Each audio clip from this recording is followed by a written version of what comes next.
theme, the power of decentralization, is a timely discussion, and in Bangladesh, we strongly believe in the use of ICT for transparency, accountability, and most importantly, in the facilitation of economic growth. Honorable Prime Minister Sheikh Hasina envisioned to build digital Bangladesh by 2021 in the year of 2008. She took the bottom-up approach, and that is why she has set up more than 5,000 digital delivery centers across the country, from where 6 million people are getting services every month. Under the proper supervision and the guidance of the Honorable Advisor to the Prime Minister, Mr. Shajib was a joy, designed the strategy to achieve the vision of digital Bangladesh. And this is strategy that the ICT Ministry implements. Ladies and gentlemen, the ICT Ministry has taken 4-pillar strategy to implement digital Bangladesh: human resource development, ICT industry promotion, connectivity and infrastructure, and establishing e-government. In the last 10 years, since the declaration of the Digital Bangladesh Vision, we have achieved quite a bit and have many success stories to share. We have been able to provide 1 million jobs in ICT sector. We have been able to take fiber optic cable, high-speed broadband connectivity up to the village level. We have more than 90 million internet subscribers, 160 million mobile subscribers, and also we have been able to achieve $1 billion ICT export, including hardware, software, and services. And also we have target to reach $5 billion ICT export by 2021. We want to provide 90% of our government services online. Another 1 million jobs will be created in ICT sector in next 5 years. These are the basic targets for achieving digital Bangladesh.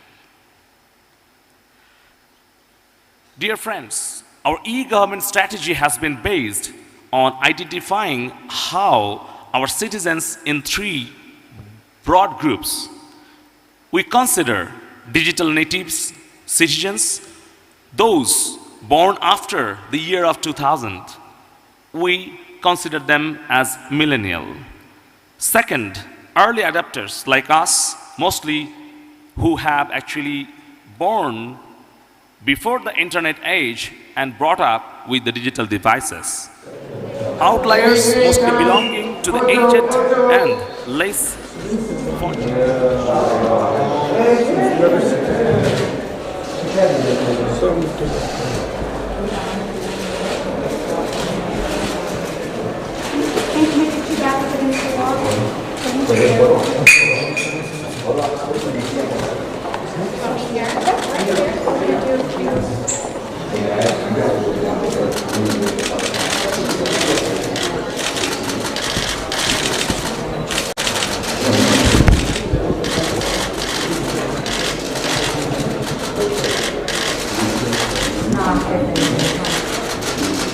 This way, please, this way.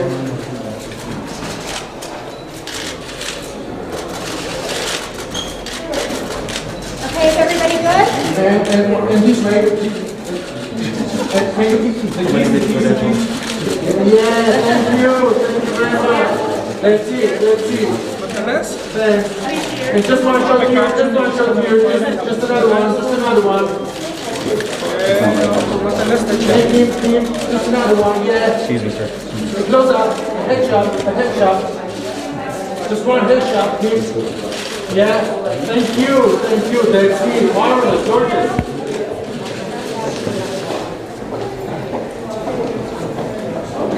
You guys in the garage. We'll receive you at the garage.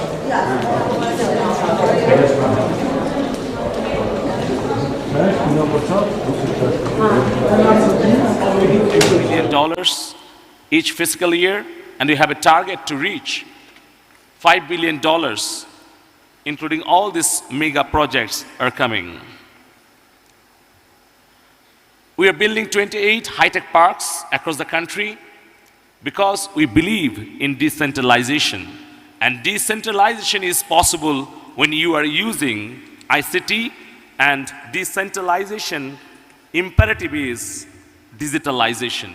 So if we could digitalize all of our services, and if we could build the infrastructure, then only decentralization is possible. Bangladesh has a thriving startup ecosystem. I invite you all to experience all of our startups. Recently, we have received 2,000 applications, and we have recently created Innovation Design and Entrepreneurship Academy to provide necessary supports to the startups. And also, we are creating the innovation ecosystem, and that is why we have created this Innovation Entrepreneurship Academy. And we have some success stories. So in this slide, you can see the reasons for investing in Bangladesh. These are the 5 basic things what can actually encourage our foreign investors to come in Bangladesh. I invite you all to experience these benefits for yourself. And also, I would like to mention that we are the host country of the WCIT 2021, but you don't have to wait till 2021 to experience Digital Bangladesh. We organize global events every year like Digital World, BPO Summit, and also Digital Device and Innovation Expo. And the ICT investment opportunities are there, both local and for the global. I would like to thank WCIT, the destination for WCIT 2021, and congratulations to the Republic of Armenia for successfully hosting WCIT 2019. Please feel free to let us know if you would like to explore the opportunities of Digital Bangladesh, and we would be more happy to welcome you, see you in Dhaka in 2021, and hopefully even before. I would like to conclude my speech by quoting a proverb. If you want to go fast, go alone. If you want to go far, go together. Let's work together to make digital world better. Thank you for your patience hearing. Messi. Thank you, Minister Palak. With that, I'd like to introduce the Malaysian State Minister of Penang for Public Works, Utilities and Flood Mitigation, Minister Johari.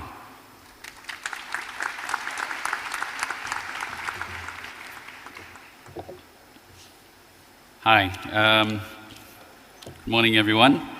So I'm here to talk about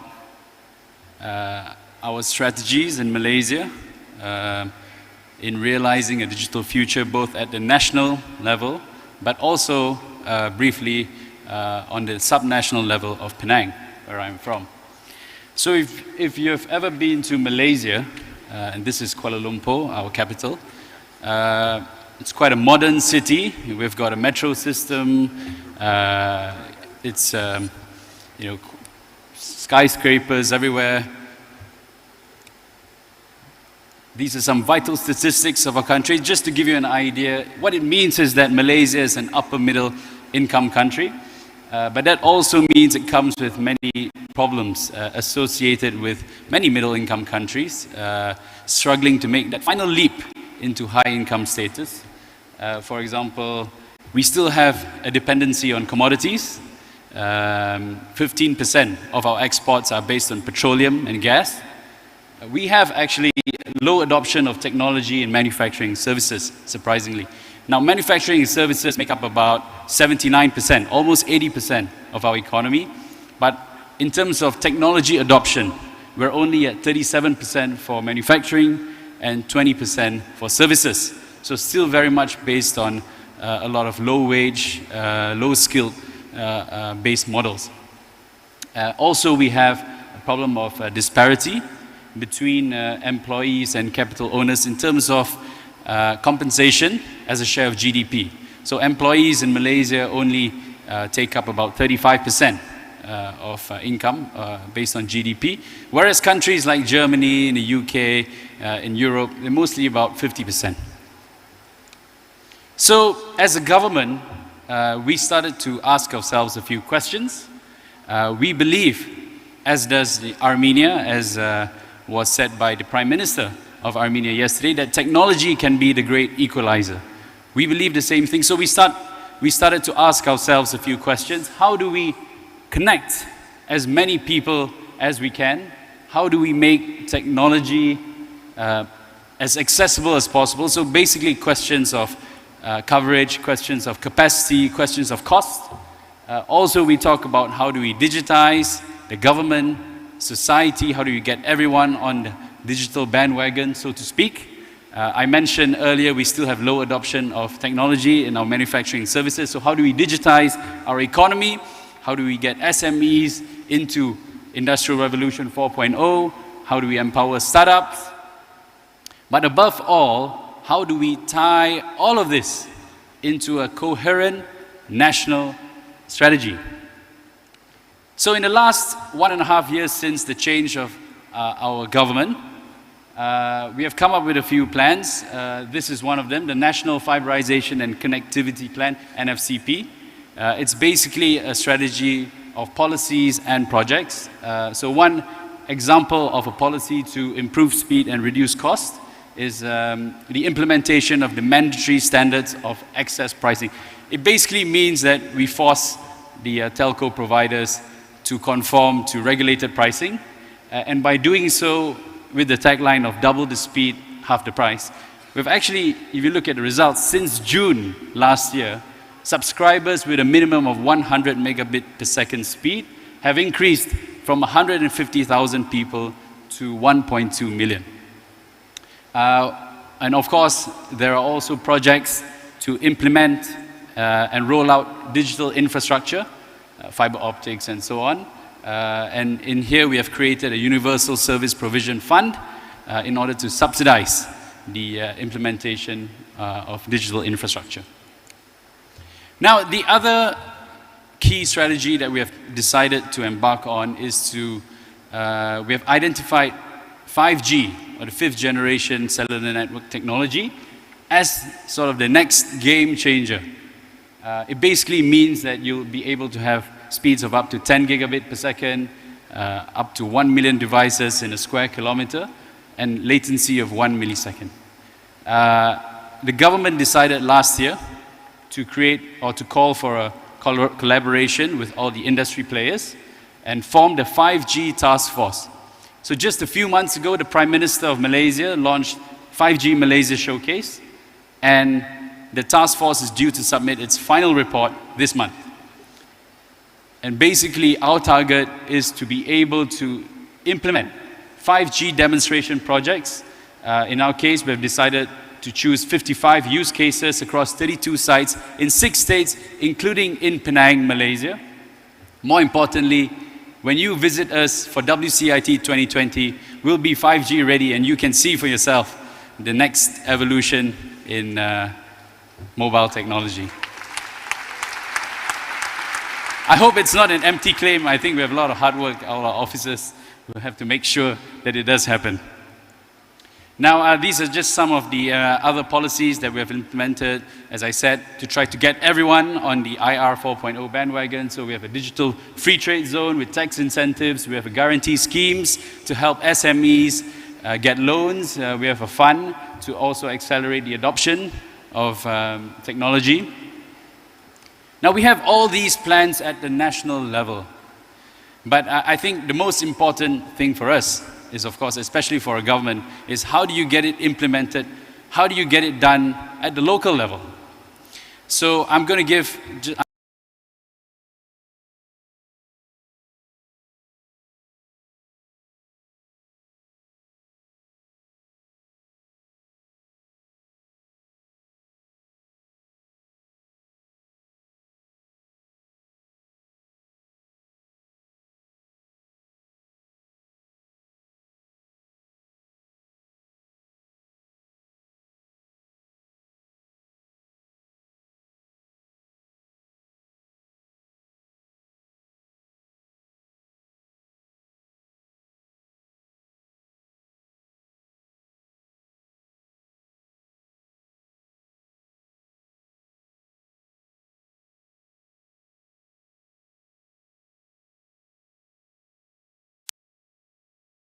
for next year's WCIT. So please come to Penang and enjoy our food.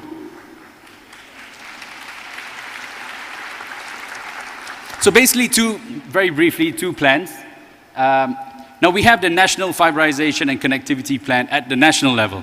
But what does it mean to implement it at the state level, at the local, subnational level? So we decided we wanted to be in alignment with the NFCP. So we created the Penang Connectivity Master Plan, and we adopted the approach of government does not always know best. So some of the problems, when governments implement policies is that they think they know best. We think we know best. But the truth is, we have to collaborate. And digital is about collaboration. So we've decided to take a bottom-up approach. We are collaborating, it's a tripartite structure with the government on the one hand, we have the telcos, so all the telco players to ensure there's no monopoly. And at the same time, with the regulator, the Malaysian Multimedia and Communications Commission. And so this Penang Connectivity Master Plan takes it's a bottom-up approach. We have at the lowest level focus groups. So whatever policies and ideas we have go through the focus groups, they get recommended up to the steering committee, and then decisions are made at the highest level.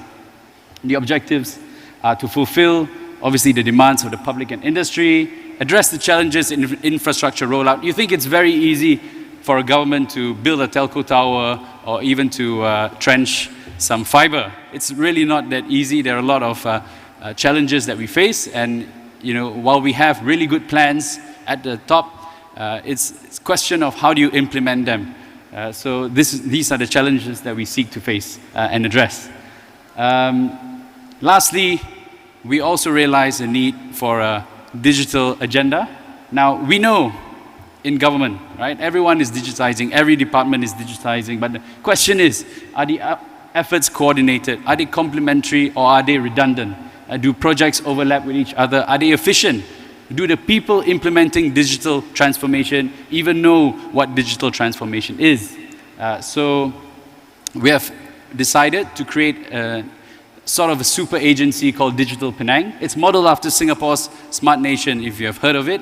And some of the advice we got when we engaged with Singapore was that the problem with digital is that it's cross-disciplinary, it's cross-ministerial, it's cross-department. So if you have just one department trying to implement digital, you will inevitably step on the toes of other departments.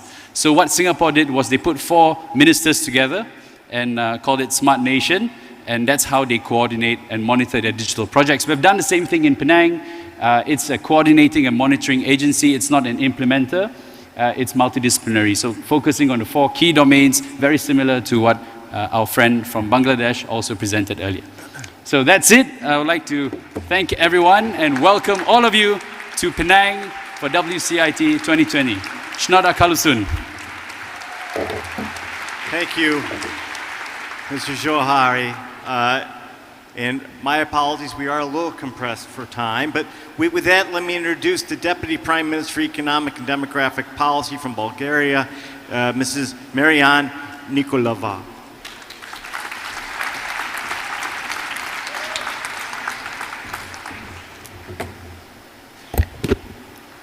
Honorable Mr.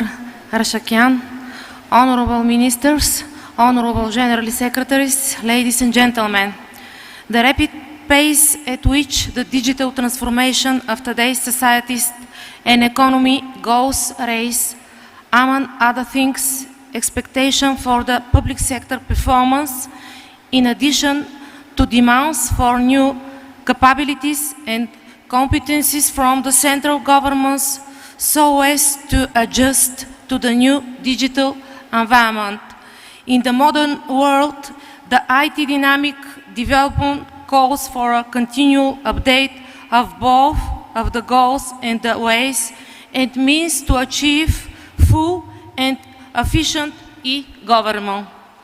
Governance should not fall behind the general trends and irreversible processes at the European and global level, and should timely adjust to the new digital environment.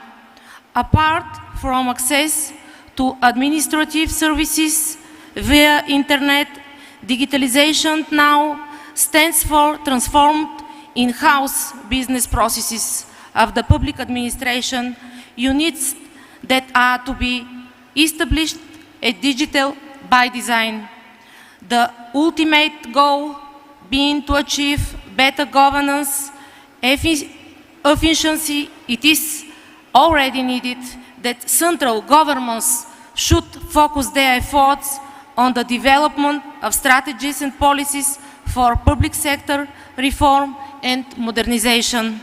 In the process of strategic planning in the public sector, just in a business, it is imperative to make an analysis of technology development with an eye to the future. Additionally, the digitalization of procedure and services result in a drastic decrease of the level of corruption and ensure transparency and traceability. Digital inequality and digital literacy remain among the most serious challenges that confront administration even in the countries with advanced e-government. The digital divide impedes the achievement of higher economic efficiency as ICTs are part of economic growth and are recognized as one of the fast-growing sector of the economy. By its digital single market strategy, automobiles. So we've the focused on European driverless Union cars seeks and to remove obstacles and to offer more opportunities for cross-border business. The aim is to create a digital single market where the free movement of goods, people, services, capital, and data is guaranteed, and where citizens and business enjoy easy and fair access to online goods and services irrespective of their nationality and domicile. With regard to this, as a member state of the European Union, Bulgaria adheres to the common approach of harmonization of EU law standards and certification procedure in the field of digitalization. Thank you for attention.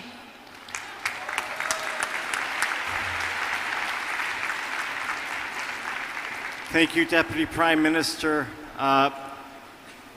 With that, let me quickly introduce the Minister of Communications, Information Technology from Iran, Minister Yahoumi.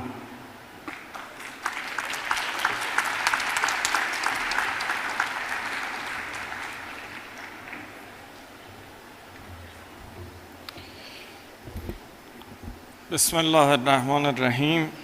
Honorable Ministers, Excellencies, distinguished delegates, ladies and gentlemen. Let me begin by thanking the people and government of the Republic of Armenia for their warm and kind hospitality in this beautiful city of Yerevan and for organizing this important Congress at this crucial time. Mr. Chairman, I'm proud to inform this august audience that we have made considerable progress in Iran in the field of ICT in the past year. Statistics show a big leap. For instance, in 2018, number of internet users in Iran was more than 51 million.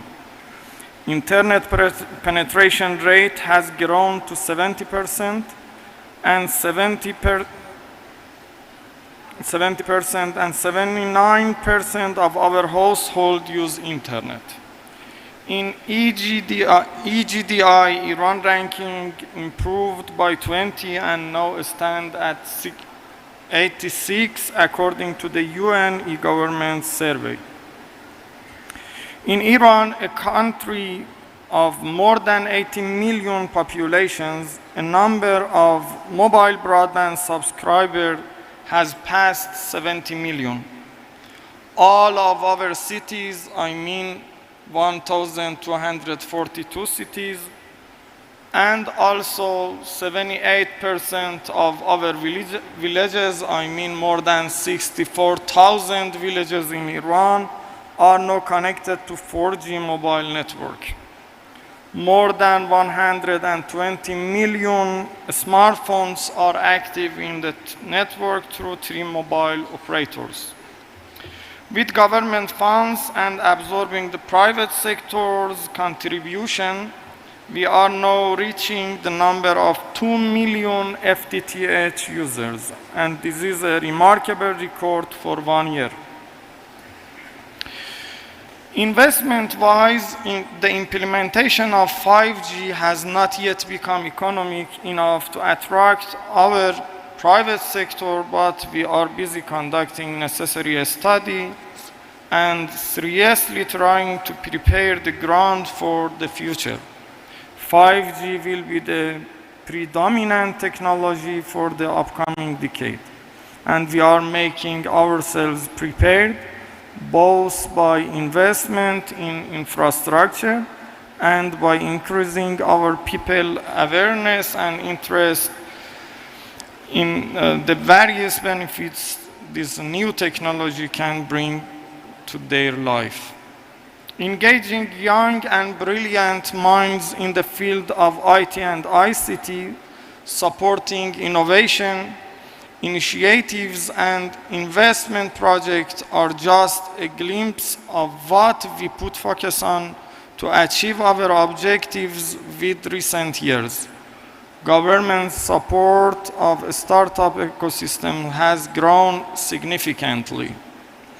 No Offering is one of Iran initiatives launched to support startups.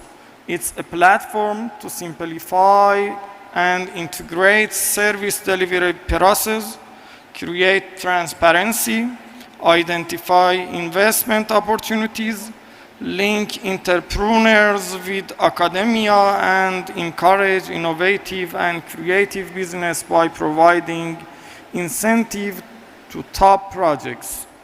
Today, approximately 570 startups, 139 grown big companies, 45 accelerators, and 15 investors are successfully cooperating in No Offering initiative.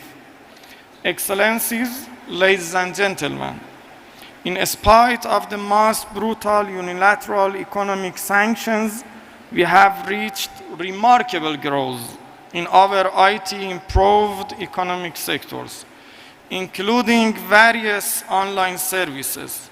Some of the best and most successful Iranian startups in the field of transportation, agriculture, digital advertisement, messengers, entertainment and animation, professional workers, healthcare and business intelligence are accompanying me to Yerevan, and they have presented themselves in the Digitech Expo.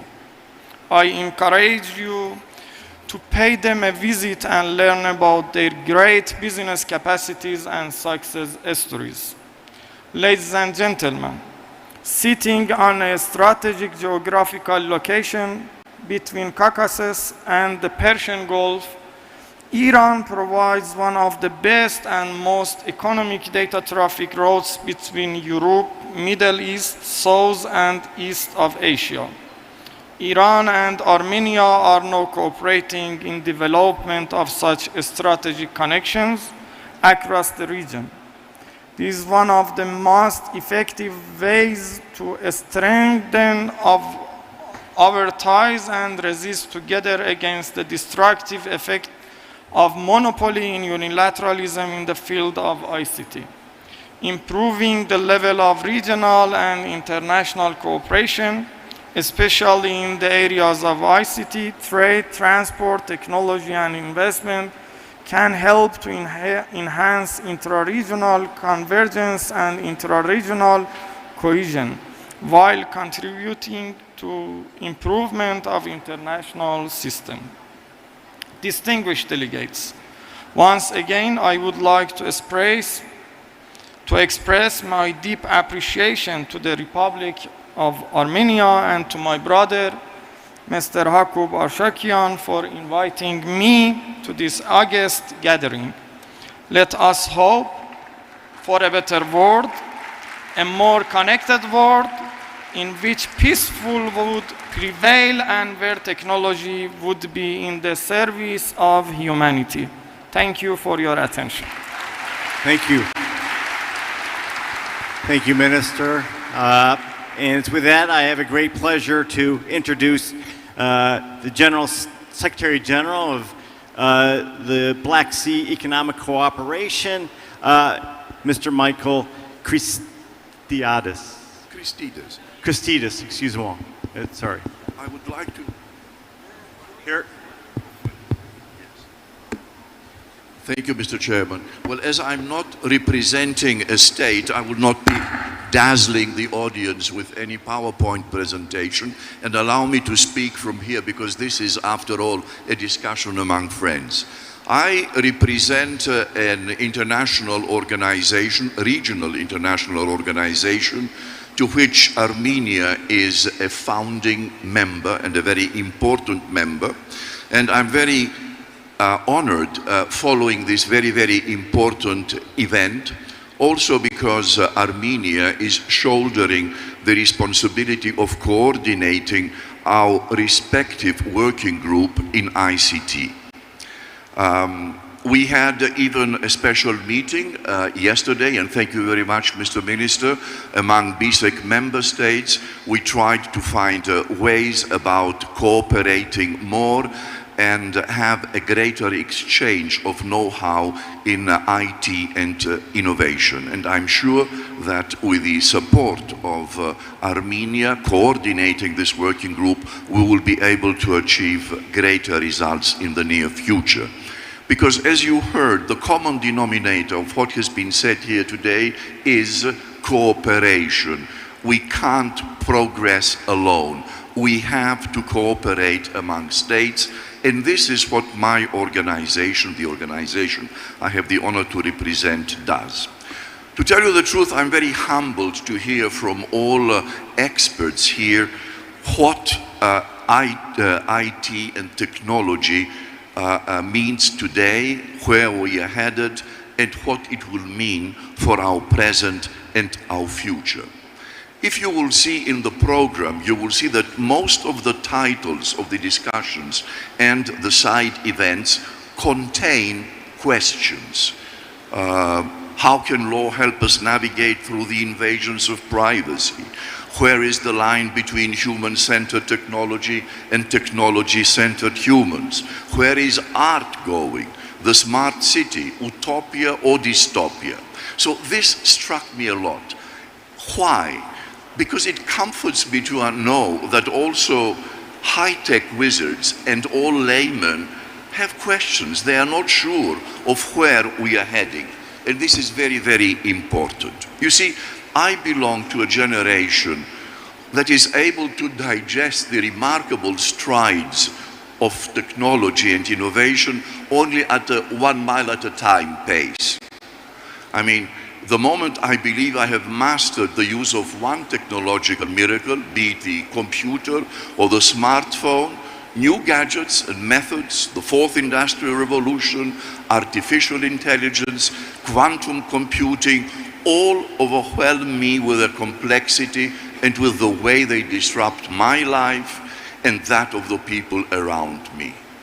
And the pace of this unavoidable obligation to acquaint yourself with new technological and innovative products is constantly increasing.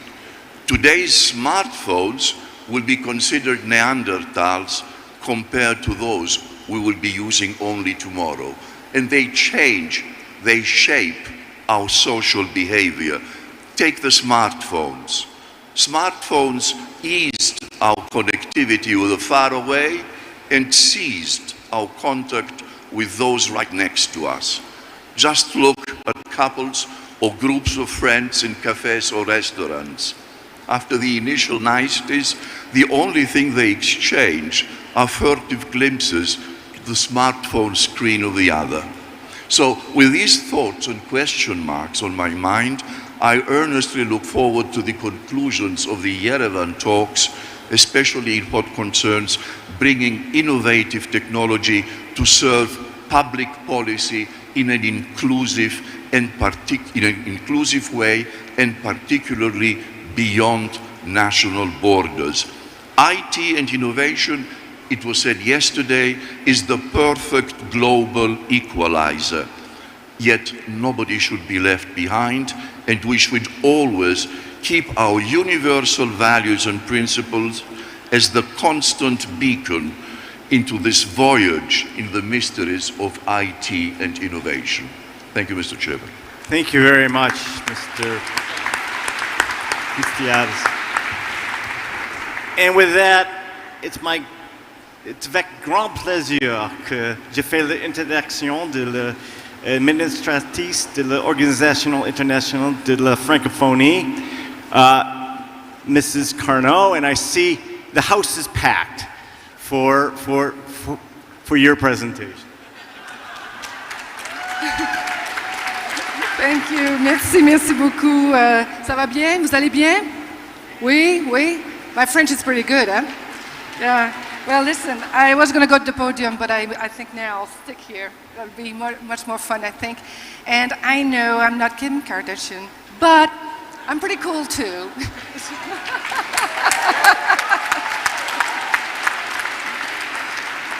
First of all, let me thank our host, the minister, for this gathering of the world experts on technology and digital. I think it's extraordinarily important. I'm amazed by all the work and the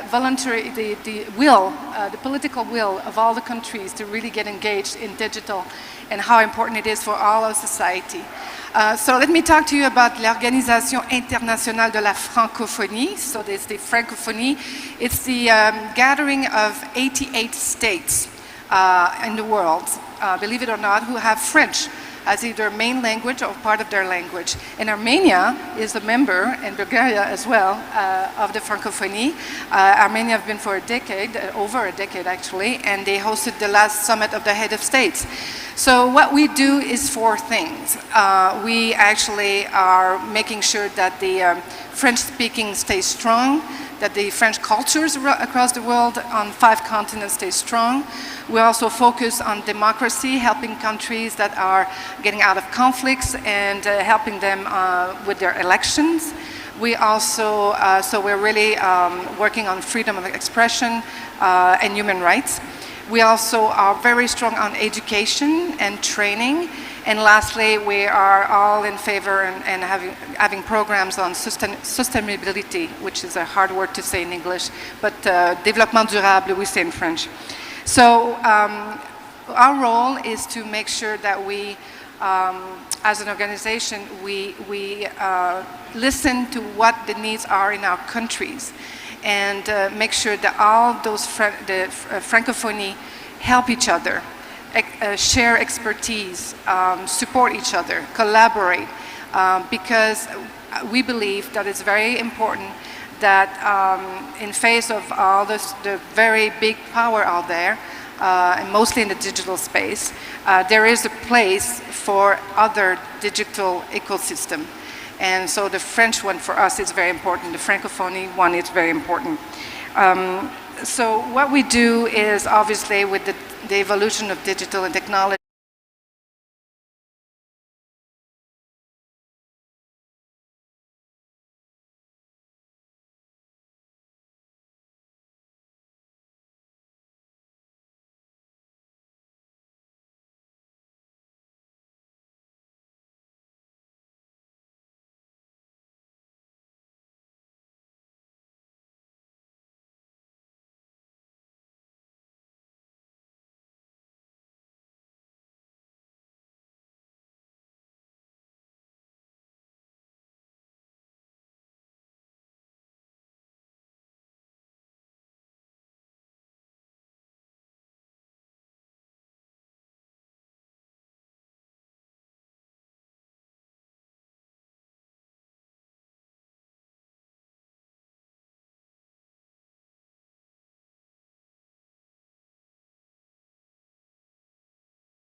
process. Smart City itself covers only part of it. It's about our current daily life in cities, but we have a lot of people who do not live in cities nowadays. And the question, what would be the future of urbanization, is open. So I think that we are facing a challenge here right now, and we should really foresee that smart city concept, it's something that is a buzzword for, today, but something is going to be come and replace it in the nearest future. So we need to understand what is it about.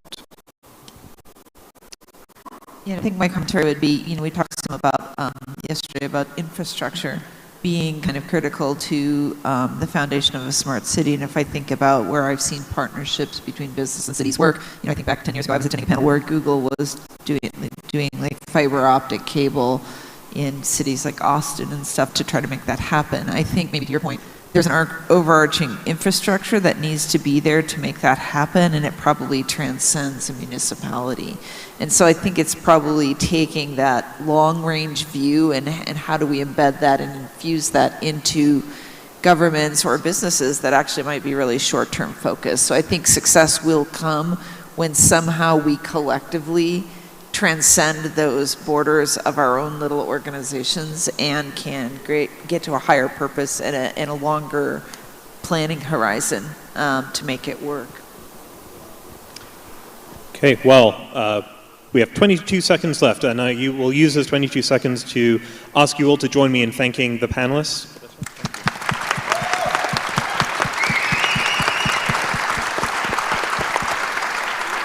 Okay, and with the final 8 seconds, I will thank you all for coming and remind you that there's an event with a minor celebrity called Kim Kardashian upstairs that you're all, well, I will see you all shortly. Thank you. Thank you.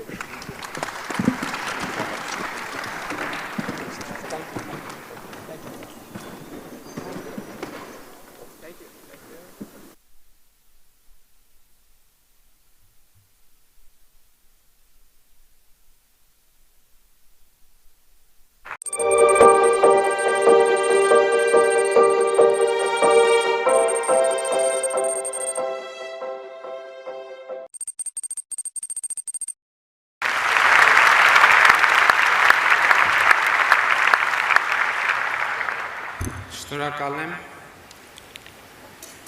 Տեղեկատվական տեխնոլոգիաների 23-րդ համաշխարհային կոնգրեսի հարգելի մասնակիցներ, հարգելի հյուրեր։ Ողջունում եմ ձեզ Հայաստանի Հանրապետության մայրաքաղաք Երևանում համաշխարհային նշանակության այս հավաքի բացման առիթով։ Մեզ համար մեծ պատիվ է եւ հաճույք այսպիսի համաժողով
successful. And Kim Kardashian West, you, really exemplify winning in the new economy. Understanding technology, using technology, building an amazing follower base, building an amazing business. So today, what we really want to do is get into your brain, understand how you started, understand how you built this amazing franchise, but even more importantly, understand how do you keep it up. So tell us, Kim, how did you start in media, in the television world, and then decided to really go online and take advantage of social media? Yeah, well, I always knew that I wanted to be on TV, but I was always fascinated by reality TV. I know that sounds like a ridiculous goal, maybe, because especially back then, reality TV, it just wasn't really that popular. Well, I think you defined it. I think you defined it and then you owned it. I mean, but being like a kid at 11 years old, or maybe I was 12 or 13, seeing The Real World, and that was the first reality show of really its kind. I remember seeing that and thinking, this is really what I want to do. And I would tell my friends, and now I'm so blessed to work with the same production company as The Real World. So I kind of always knew what I wanted to do, but I never really had a plan or a goal of how to figure that out. I would say in life, I'm very organized and I'm very thought out, but I did wing it. And I think it's okay to wing it sometimes. I couldn't agree more, by the way. I mean, one of the things that I talk about in Power Up is to really not try to figure out how to have the winning strategy, because you just never know. You just have to respond to opportunity. And it's about adapting to those opportunities, and it's about figuring it out. And maybe at the beginning of my career, I would have done anything, maybe things that I didn't necessarily believe in, products that I was selling, anything from maybe shoes and cupcakes to workout clothes. You sold cupcakes? Everything. Really? Everything you name it, I tried it at least. And the evolution of really finding my confidence and my power was an evolution. And I got to do it in front of the world, figuring it out and figuring out what I really wanted to be into and what I was really passionate about. But the main message that I want to tell everybody, especially women, is it's okay to figure it out as you go. It's kind of like when you're a new mom and you think you're just supposed to have it all figured out and you just are winging it. You're figuring it out as you go. And it doesn't mean that you're less of a successful person because you were figuring it out as you go. I think that's everyone in life. A lot of startups use the word pivoting. And in technology world, we use the word pivoting all the time, maybe overused, but it's exactly what you're talking about, where you try something, and if it doesn't work, you try another version, and if that doesn't work, you try a third time. But what it takes is resilience. What it takes is the opportunity to hang in there, not give up, and that's a great message, I think, for all of us, but especially women, because I think women are more perfectionists than men are. Well, I don't know if you know my husband. That wouldn't be the truest statement.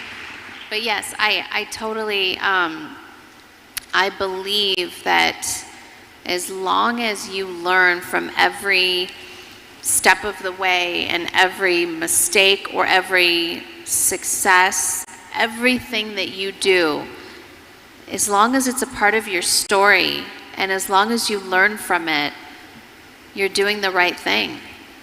In the technology world, we also use another term very often, and that's transparency. And I really do think that Kim Kardashian West has defined the term transparency. You are willing to open up your life and basically be on camera, share a lot of your personal life. How do you balance that? How do you balance privacy with, in fact, allowing the world to see how you live and how you conduct your day-to-day life? I think at the beginning, I didn't even know what the word privacy really meant. I was very okay with people knowing every detail of my life. As you get a little bit older and you have kids and you realize you do want to value some privacy, I figured out a really good balance of sharing what I want to share. I think, there definitely is oversharing, especially when safety can be a factor and it can, when there's so many eyes on you. I learned firsthand that if you share too much, it could be a little bit dangerous at times. And so I was really cautious, and I move really cautiously now that I have kids. But I still love to be open and honest, and that's who I am, and that's my brand. And there is a way to have both and to share, but not feel like your whole life has been about, or is being used just for social media. You do have to have balance. Absolutely, I agree. I want to switch and talk about what you and I discussed yesterday, and that is, how do you decide to bring out another product? You have had this amazing franchise for multiple years now. Today you have 250 million followers, and your followers are not slowing down. In fact, if anything, they're growing. So how do you keep your franchise going? How do you keep your brand going? And most importantly, when you're bringing out a new product, how involved do you get? So every product that I, like if we're just talking beauty and fragrance and shapewear, those are the companies that I own. They're not licensing deals. So I'm involved every step of the way, from the packaging to the logo design to pretty much everything. That's a lot of detail. So you don't delegate the pieces like a logo design or color to others? Do you actually oversee that, make the final decisions? Not with anything visual. Yeah, the visual aspect of it, I like to oversee it all. Shapewear would be maybe a little bit different, because if we go into retail, there's other people that will do that instead, so I won't handle all of those relationships. But what I found is every time there's a product that I want to release, it works when it's super authentic to you. If you love something so much, or if you're really good at something. So for me, shapewear, I feel like I've been creating my own shapewear for over a decade. With beauty, I feel like I've got my first makeup lesson when I was 14 years old. And so every time I want to put out a product, I just have to make sure that it's super authentic and really thought out. And I do it every step of the way, from the press box that we deliver to all the influencers, to the campaign, to the photographer. The look and feel of everything is me. But it's not just physical world products that you have. You actually rolled out a game, and it's been a digital product that's been going on for, 5 years now? A little over 5 years now. And the character seems to follow you, actually. So tell me about that. How involved are you with a computer game, and understanding that most games have a shelf life of about 18 months? You have yours going for about 5 years. Yeah, so I'm really proud of Kim Kardashian Hollywood. It was really my first tech venture. A tech company approached me in Silicon Valley, and I was actually unsure at first. Do I want to do a video game? How would I make that authentic to me? Because when you think of a celebrity in a video game, you think of more of like a basketball game or something related to sports. So the concept was really cute, and the fact that I would have a really big say in what my character would do and wear, and a lot of it's called Kim Kardashian Hollywood, and a lot of it has to do with the clothes that the character is wearing and buying and photo shoots and everything in Hollywood. So I think it's maintained its success due to just being so involved, you know. I think a lot of times, you know, I can't speak for anyone that I personally know, but when you hear of all these deals and these deals that especially celebrities do, they sometimes just put their name on it. And then forget about it. Yeah. And you stay current and you keep it current so that actually the game is a reflection of you, it sounds like. I'm going to switch the topic to a different area now, and that is the, I think, 250 million people, is that right, following you?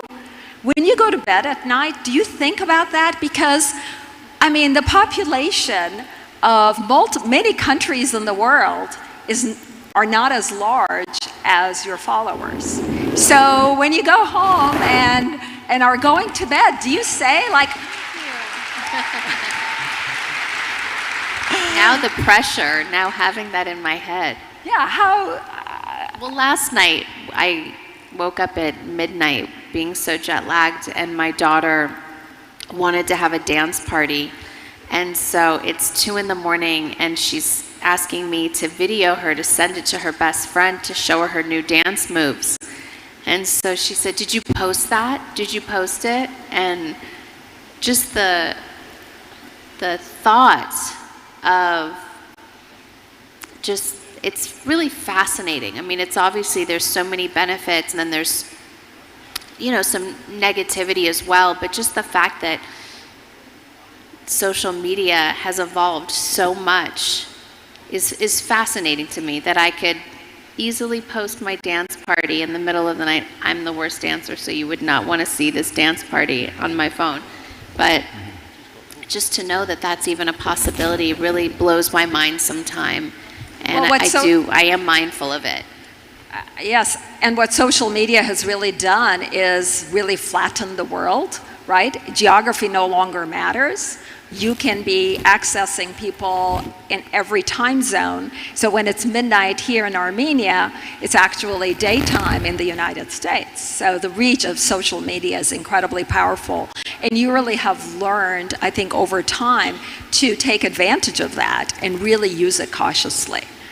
Are you a numbers person? Do you worry about your followers potentially, you know, leveling off? And how often do you check the numbers? So I'm not the biggest numbers person on social media. I have realized that I am really mindful of not getting too worked up over it, because I do understand that's not the healthiest thing, is to worry about likes and engagement that way. I'm a numbers person when it comes to business and launches. I'm always available launch day to be on my Shopify account and seeing what's selling, what's not, just about all the customers. I'm a numbers person in that way, because I just care so much. I really want to know how a launch is going. I'm very involved that way. Yesterday when we were together, you talked about a launch in makeup, actually, that didn't go as well as you wanted.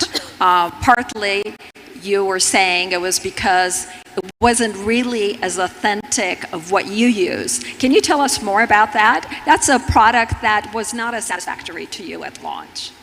Yeah, so I always like to do analysis of everything that I am launching, and I feel like every launch to me is really emotional. I spend time to think about the concept and the photo shoot, and because my brand is primarily direct to consumer, I feel like I have a huge responsibility to come up with the perfect campaign to the perfect product. And so sometimes, you know, the makeup that I wear is very neutral, and I'm kind of known for wearing a nude lip all the time and a more simple eye makeup, or, you know, the very specific colors. I don't really veer off of that. So when I try to do something because I really want to, I think it's fun, and I want to do a bright color, it might not sell as well because it's just not what people see me in all the time. So I am really mindful of that. going forward. I don't really get that upset about it. I just move forward. I figure out why it's not working and figure out what really does work and move on. I'm sure everyone in the audience would like to hear how often do you launch a new product, and how much homework do you do? How much market research do you do, in fact, before you launch a new product? So I think, well, I try to launch a new product monthly,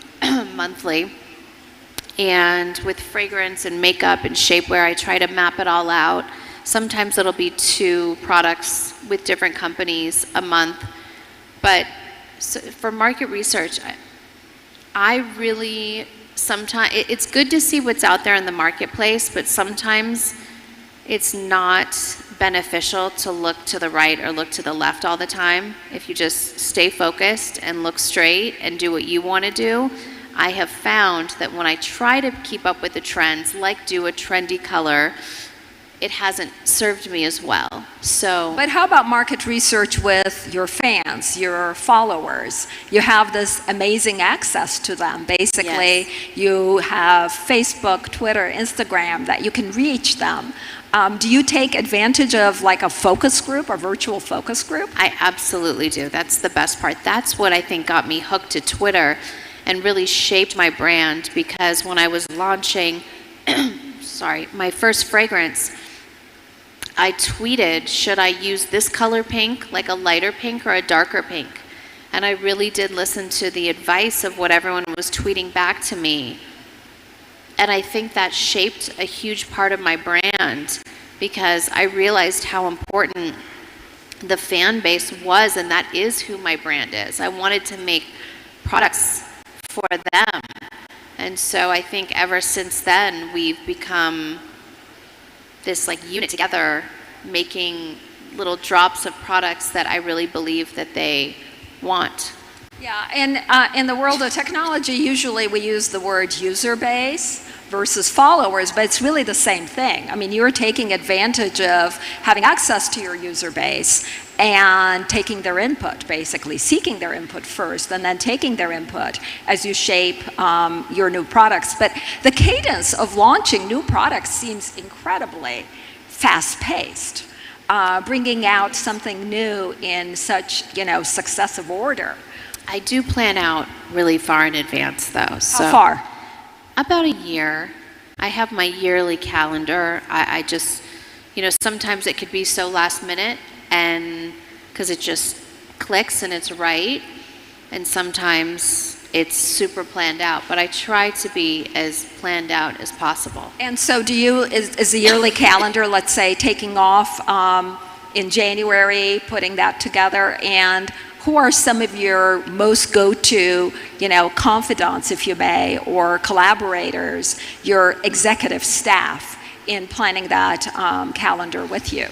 Yeah, so I have a really small staff of about 4 people, maybe 5, and we work really well together, and I love to have a meeting, once a week with everybody and all of our boards up. Are they like Monday morning meetings, or how do you conduct that? It depends on traveling and where I'm at. I mean, I'm in the office. I definitely go once a day. It's right down the street, so I'm definitely there. But I love to have meetings at my house, and just after I come back from a trip, I was super inspired by things that I saw here in Armenia, so I'll go back with some new ideas. I've thought of like 4 ideas that I'm excited about. But I love to travel. Also, when I can't think of ideas and when I feel like, what am I going to put on that calendar for a next launch and I can't think of anything, I love to travel. And I get so many ideas traveling. Would you mind sharing some of the ideas you said that, your time here in Armenia inspired you? Just give us a little peek into your thinking. Well, I thought of a good fragrance. There was, I don't want to give it away because I have to still see. I don't want you to. I don't want you to. But just give us categories at least. I think something in beauty, something major in beauty that What do you mean major? just a major idea, something I haven't done before that I was inspired by yesterday, just driving down the streets of Armenia.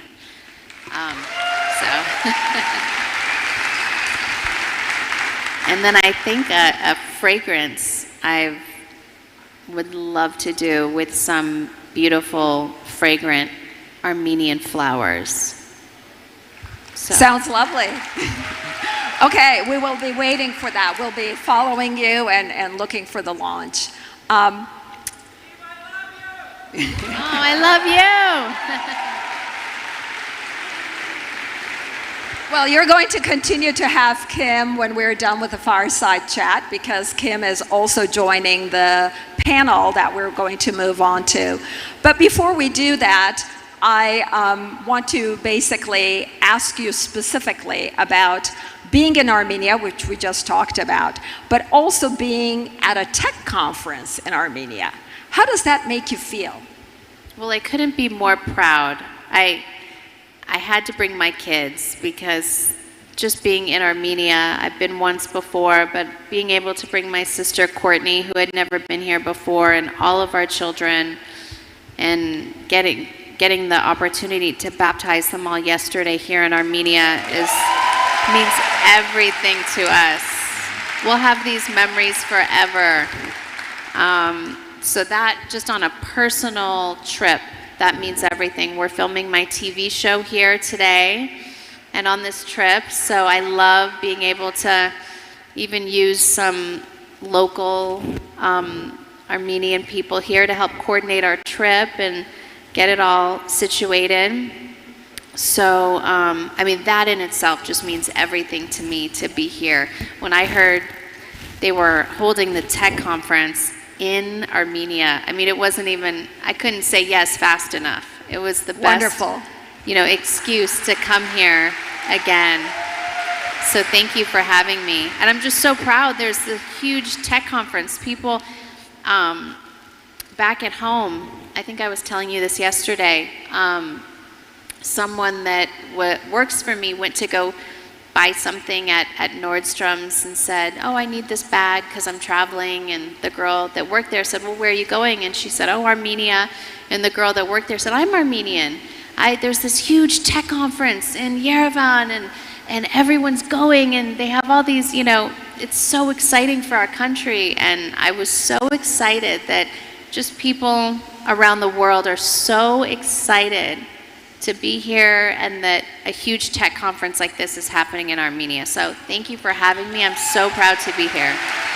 As we close the fireside chat with Kim Kardashian West, I just want to say, Kim, that I am full-blooded Armenian. I grew up in Istanbul, Turkey, and lived there until I went to college. And when I went to the United States, I was trying to, talk about this region and talk about Armenia. I would tell my best friends about the food and about the culture. And, it would go in one ear, out the other. They didn't really remember much until you came to Armenia in 2015. And then all of a sudden, my friends were quoting me facts about Armenia, the ones that hadn't even paid attention to me. So thank you for what you do, for your culture, for Armenia. And now it's time. We're going to remain seated, but they are going to bring additional chairs for the rest of the panel. And when the chairs are situated, we're going to move to the end, and I'm going to invite the other panelists. Perfect. Hi, Actually, Monty. Hi, sorry about that. Sorry, thank you very much. A round of applause, please, to Magdalena for an amazing interview as well, please. Bravo. I was going to get some chairs, going to bring on 3 more amazing panelists, so just sit tight. We'll do it as quickly as we can. Stay where you are. And in the meantime, Kim, I'm going to give you a copy of Power Up. But my cheat sheet is in there, so I have to take it out. Okay. But I did autograph it for you. Oh, good. But can I just say one thing? I had the best string cheese and lavash on the way here. That's my favorite snack at home. So Kim, you're going to sit next Okay, let me introduce you on stage, please. Immediately now, the amazing, I've lost my glasses. 1 second. I hope he didn't lose his glasses, but if he did, he can borrow mine. It's Yesil Makarjana, the funding member of Salesforce. That's you, sorry. I'll go start again. Voyan Hovanes, the founder of PixArt. Followed by Alex Chung, the founder of Giphy. And last but not least, Alexia Hanian, the co-founder of Reddit.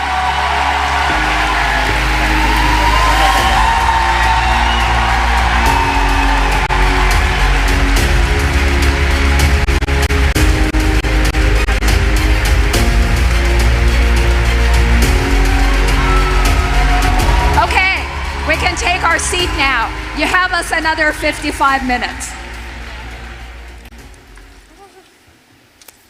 So instead of my introducing the panelists, I thought that it would be best if they could very shortly introduce themselves. You already listened to Kim, so we will move to Hovanes and have each panelist basically talk about their background for about a minute, minute and a half. Thank you. Hovanes? Thank you, Magdalena. I'm a founder of PixArt, and PixArt is my 5th company. I have other successful companies before PixArt. And before starting my companies, I was a PhD student. And back in the 90s, we were teaching computers to play chess. So I was early in AI.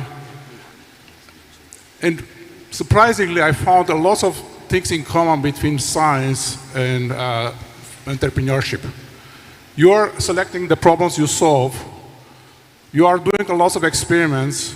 You're failing, you're learning, and you're executing. So this experience was very instrumental for my future success as an entrepreneur. Now, PixArt is one of the top most downloaded apps in the world.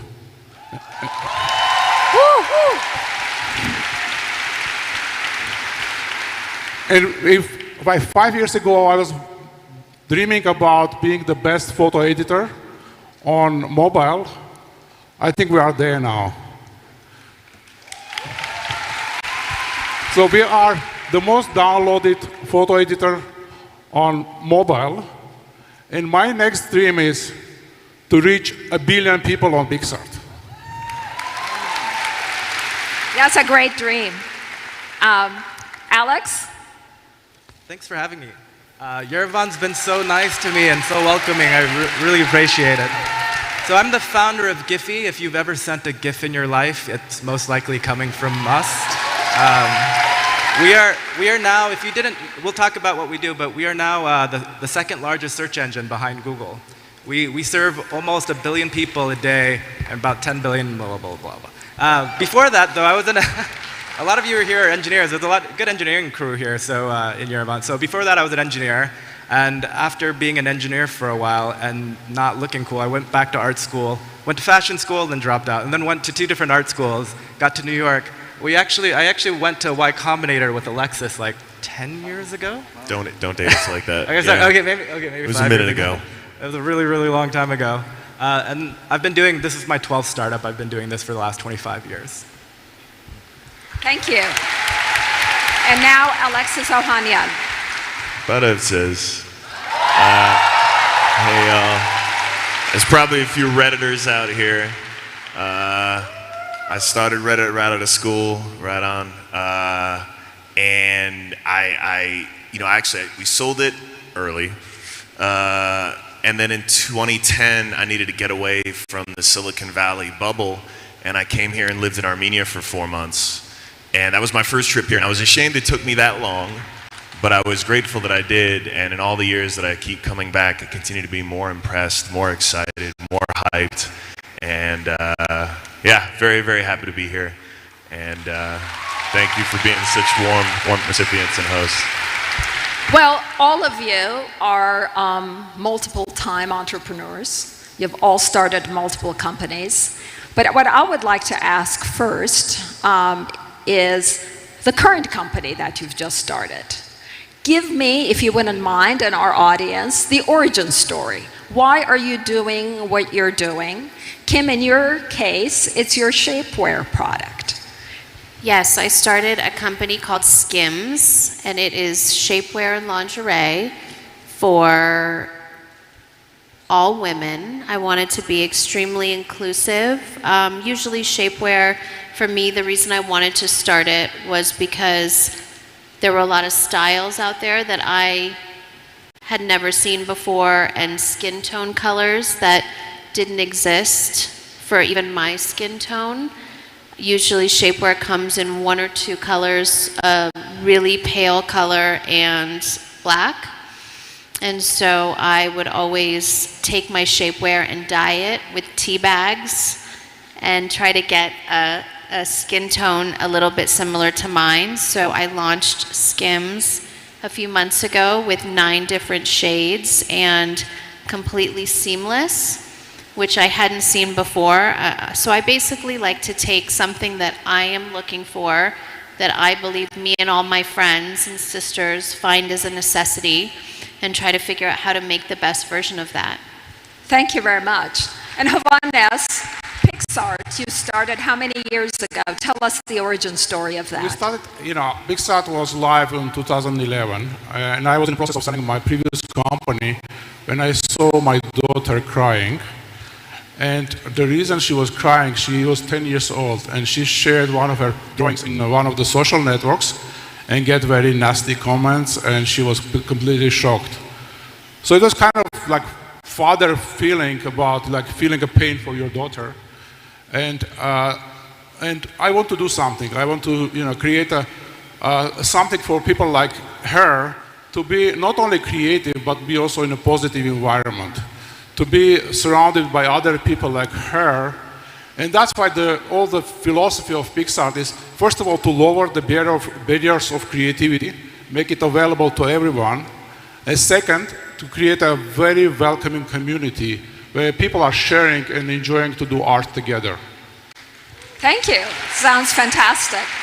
So if you guys see a little girl crying next, you know where to direct that child. Alex, tell us, you're so many companies in your past. Tell us why you started Giphy. So Giphy, just like Kim, was just a project I did for my friends, because there was no place to find gifts and send them to your friends. And Google actually hadn't done that at the time either. And it started from a weird philosophical conversation about language and how, we only have a couple words for love in every language. There's maybe one emoji, but there's a million different ways to express it. And there's no way to actually send or communicate all those different types of expressions to people. So we came up with this idea of an expression search engine, some way to catalog all of the human expression in the world, and then be able to take that from pop culture and media, and then be able to send it to your friends or family or anyone to express exactly what type of love or feelings that you have, that you're thinking that words just aren't available to do, especially across culture. My mom doesn't speak English, so trying to communicate the crazy frustration she has in Korean to me is very, very difficult. We ended up building this engine, and then the whole goal from the beginning was to see if could we compete with Google from search. And when we looked at Google actually only searches about 5% of all the possible words in the dictionary. But all of the other words about love, happy, hungry, excited, all of the words that are actually words about humanity are things that no one searches Google for. And we knew that there had to be a search engine that was really not organizing the world's information, but organizing the world's expression and culture. And that was the mission of the company. And now, now after 7 years, we're the second largest search engine. That's pretty phenomenal. And I actually didn't know that, so thank you for sharing that. So Alexis, you've done a lot of things in your life, and you are choosing to do something very different this time around. Tell us about it. Yeah, well, it really was my experience with Reddit that helped guide why my co-founder Gary Tan and I created Initialized, which is an early stage venture capital firm. Basically, we were really lucky because in 2005, someone took a chance on a couple of college kids who didn't have any experience or any qualifications. The last thing basically, I was preparing to be a lawyer, and I walked out of an LSAT to go get breakfast one morning and realized if I didn't want to take this really important test and instead would rather just get some waffles, I probably shouldn't be a lawyer. So I was pretty aimless at the time. Early warning you had. Yeah, I mean, it was fortuitous because it forced me to figure out like, all right, what can I do? And I was a good enough programmer that I could start building. But I didn't have the credentials. I had no business experience whatsoever aside from working at a Pizza Hut and a parking garage. And so I got a $12,000 check that changed everything. And so the way we want Initialized to thrive is by being willing to have the courage to be the first investors in a company, even when it's just a couple of relatively underqualified founders, but who have big ambitions and have demonstrated ability to execute on them. And it's something I actually realized while I was on my paternity leave. I took 4 months off to just be a dad and do dad things. And frankly, during that time, I realized I wanted to have really good dinner table stories. Because at the time before that, I'd gotten back to Reddit to help lead the turnaround. But my work with a company now at like 450 people, which is still pales in comparison to the ones next to me, but even at that size wasn't about real work anymore. It was just about executive therapy sessions. And I wanted to get closer to solving real problems so that I could come home from work every day and not tell my daughter about like, navigating between helping a GC talk to our COO, but instead about the great entrepreneurs that I got to meet. And there's plenty right here in the audience, I'm sure. That's fantastic. Thank you. Alex, you just said something that really struck me, and that is, if I heard you correctly, you said your mom doesn't really speak English. And one of the issues for the technology companies has been localization. Before, we had to localize our software to be able to reach the world. But now that we have moved to images, a lot more expressive images that tell stories, we actually have an opportunity to reach the world. Can you elaborate a little bit on this whole concept of your mom wanting to express her frustrations with you and the tools you created for her? So I actually have most of my friends' moms now send me random gifts. And you'll get this random gift and you had no idea that they were that funny or they were that weird. And they will spend hours searching for this thing to represent themselves because they don't really have the words. My mom's a painter and she was educated, but when she moved here, when she was 30 years old, to the United States, not Armenia, that would have been cool. Then I would be speaking Armenian. She didn't have the vocabulary of which to talk to people. And just even being able to say a few words, so everyone just kind of considered her to be, a 10-year-old kid. And I remember when I moved here when I was 5, to the United States that is, and learning English was really hard. And then what we're seeing is all of these people, the expressions they have, the ability, because cinema is pretty universal now. Like even Parasite now is a Korean film that's just won at Cannes. That 20 years ago would never have been the case, right? Korean cinema was like not even a thing. There wasn't enough distribution. So we're in an era now where the creative tools are available to anyone to create content. The distribution is available to everyone. And now what we're seeing is people can use this content to express themselves all over to each other. And that is something that my mom has never had access to. So, every day we have hundreds of millions of people expressing different types of emotions to people all over the world. So I do think we're just starting, the second thing that you ever say in a conversation after hello is, how are you? But to answer that in different languages is really difficult. Answering that from my mom's point of view, she has like 2 words to express that, even though there's a million different ways to do that. And now she has tools from a lot of what Pixar and other companies are doing to express what she's feeling. Yeah, thank you. And I think I totally agree. I think that this whole concept of not being able to express emotion in words, English is actually my 4th language. I started out with Armenian, Turkish, French, English, and I had those very same frustrations You know, there are a lot of words that I just can't even find in English after, you know, knowing English for 45 years now. Hovhannes, you also are in the world of pictures. Tell us about how your user base actually uses Pixar to express emotion.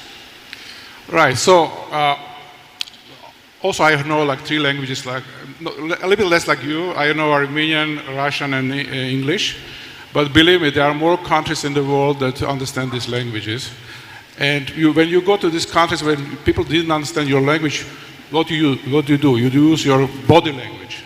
So it's when you need food, you say, I need food, right? If you want to check, you say, write a check, right? And everybody understands that because it's a very universal language. People use images and visual stories to communicate since like caves, ages, and we have in our DNA to communicate through images.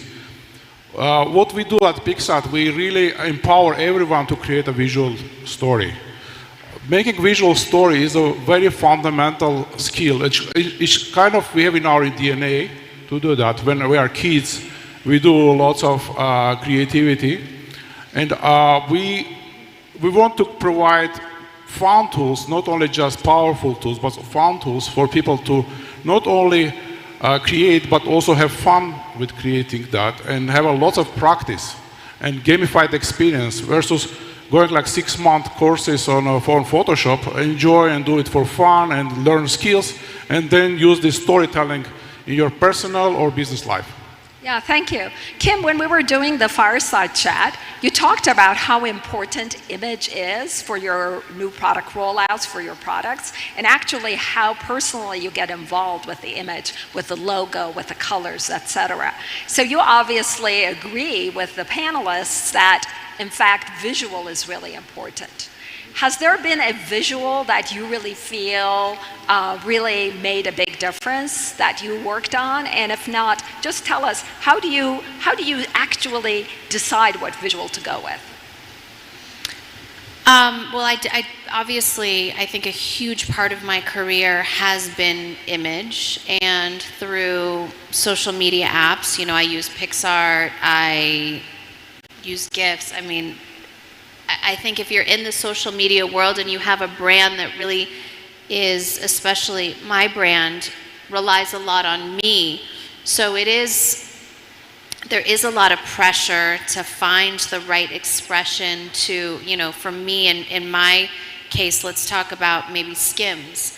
I wanted the brand to be really known for inclusivity, and so to find the perfect photographer to capture the perfect emotion of what I wanted to say, that first time out to the world that I presented it on Instagram was really kind of your make it or break it. To me, I think the first impression is really important, and you have to really take the time to figure out what you want that brand to be. And like I said, my team's a really small team. It's about 4 or 5 people, and we come up with every idea really ourselves. We don't outsource any agency, so we understand that image is really everything, but we rely on inspiration from maybe GIFs that we see or edits that we see, or,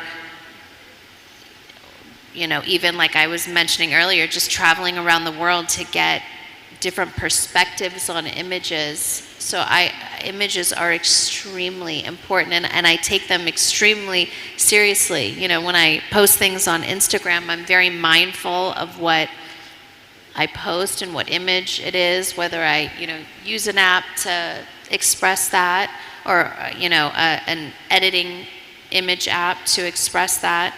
I think if you are very serious about your brand, you have to be extremely serious about the images that you put out.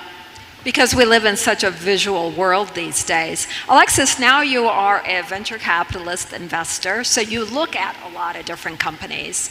And I wanted to ask you, what do you think the next wave is going to be on image tools?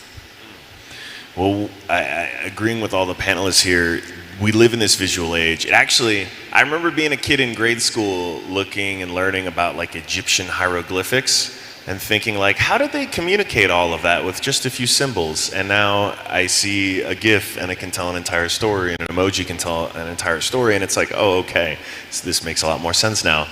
I really think we've reached a kind of sort of peak social, and I think the reason we're seeing a proliferation of more community-driven apps is because we've all kind of reached a saturation point in a lot of ways. We're gonna look for networks. I mean, not unlike your daughter crying because of the commentaries she got.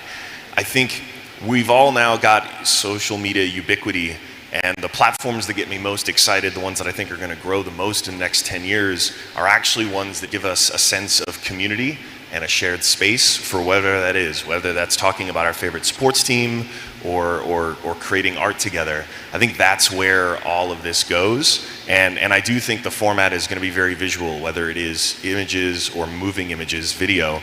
That's absolutely where it's at. And don't even get me started, as 5G rolls out, that just becomes a no-brainer because we'll have so much bandwidth wherever we go for whatever videos or live content we want. Thank you. Earlier in the fireside chat, Kim and I talked about growing a user base, growing a follower base.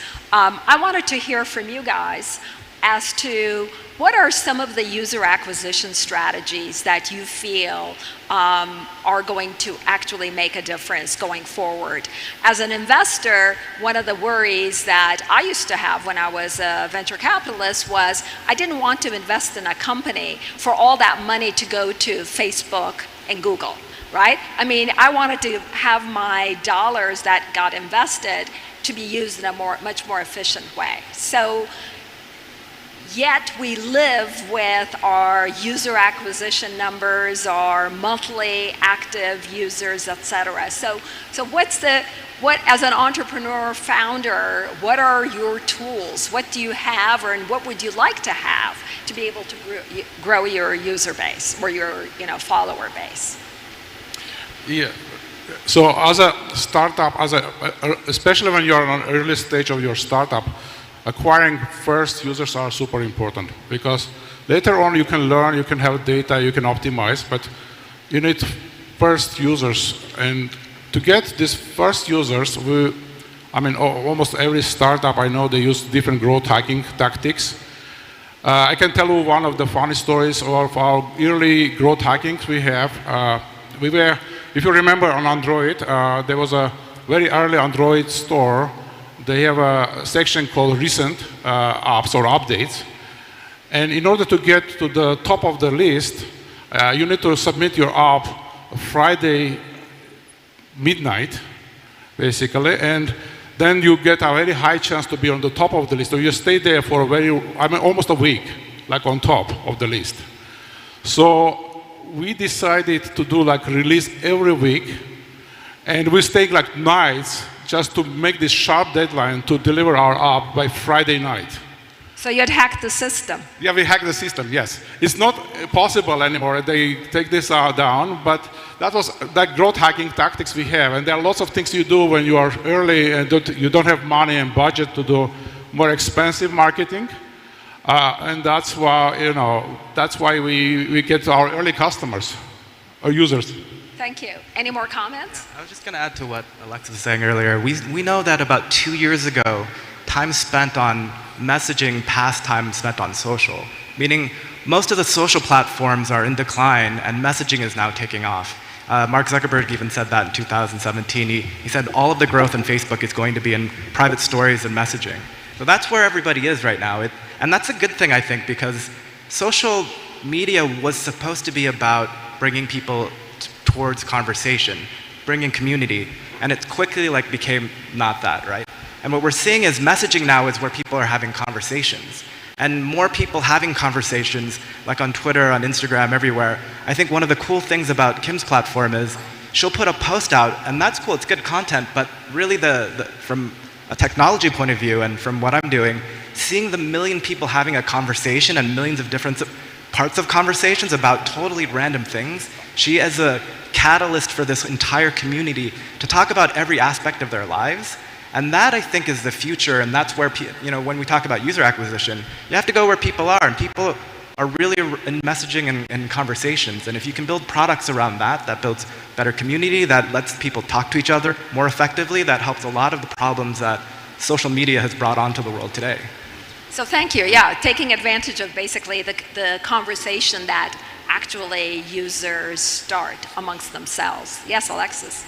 My only growth hack, some of you may know this, in 2005 when we were starting out, because Reddit is all usernames, if you saw any of the posts in the first 4 months of Reddit, even though it looked like a bunch of different people, it was just me with different usernames. So it would look, wait. Now he tells Are you us. applauding for the cleverness of the hack, or, okay, all right, well, they're not fake anymore. They're mostly real now. But I will also, because of what Alex said, it just underscores a bigger point, which is the genius of what you've done, Kim, is you and few others have actually started to get some of the value back that you've given platforms like Instagram. And the reality is there's so much that's locked in there that you and your community are responsible for, that I think it's going to be interesting to see in the next 10 years as that evolves, because that's real value. That community and being able to activate it is what is bringing so much value to these platforms that aren't doing a very good job managing it. And so I know Zuck and others are trying to find a way to evolve, but I'm longer on the people who actually have the community, because you can bring them with you to new platforms as they emerge. So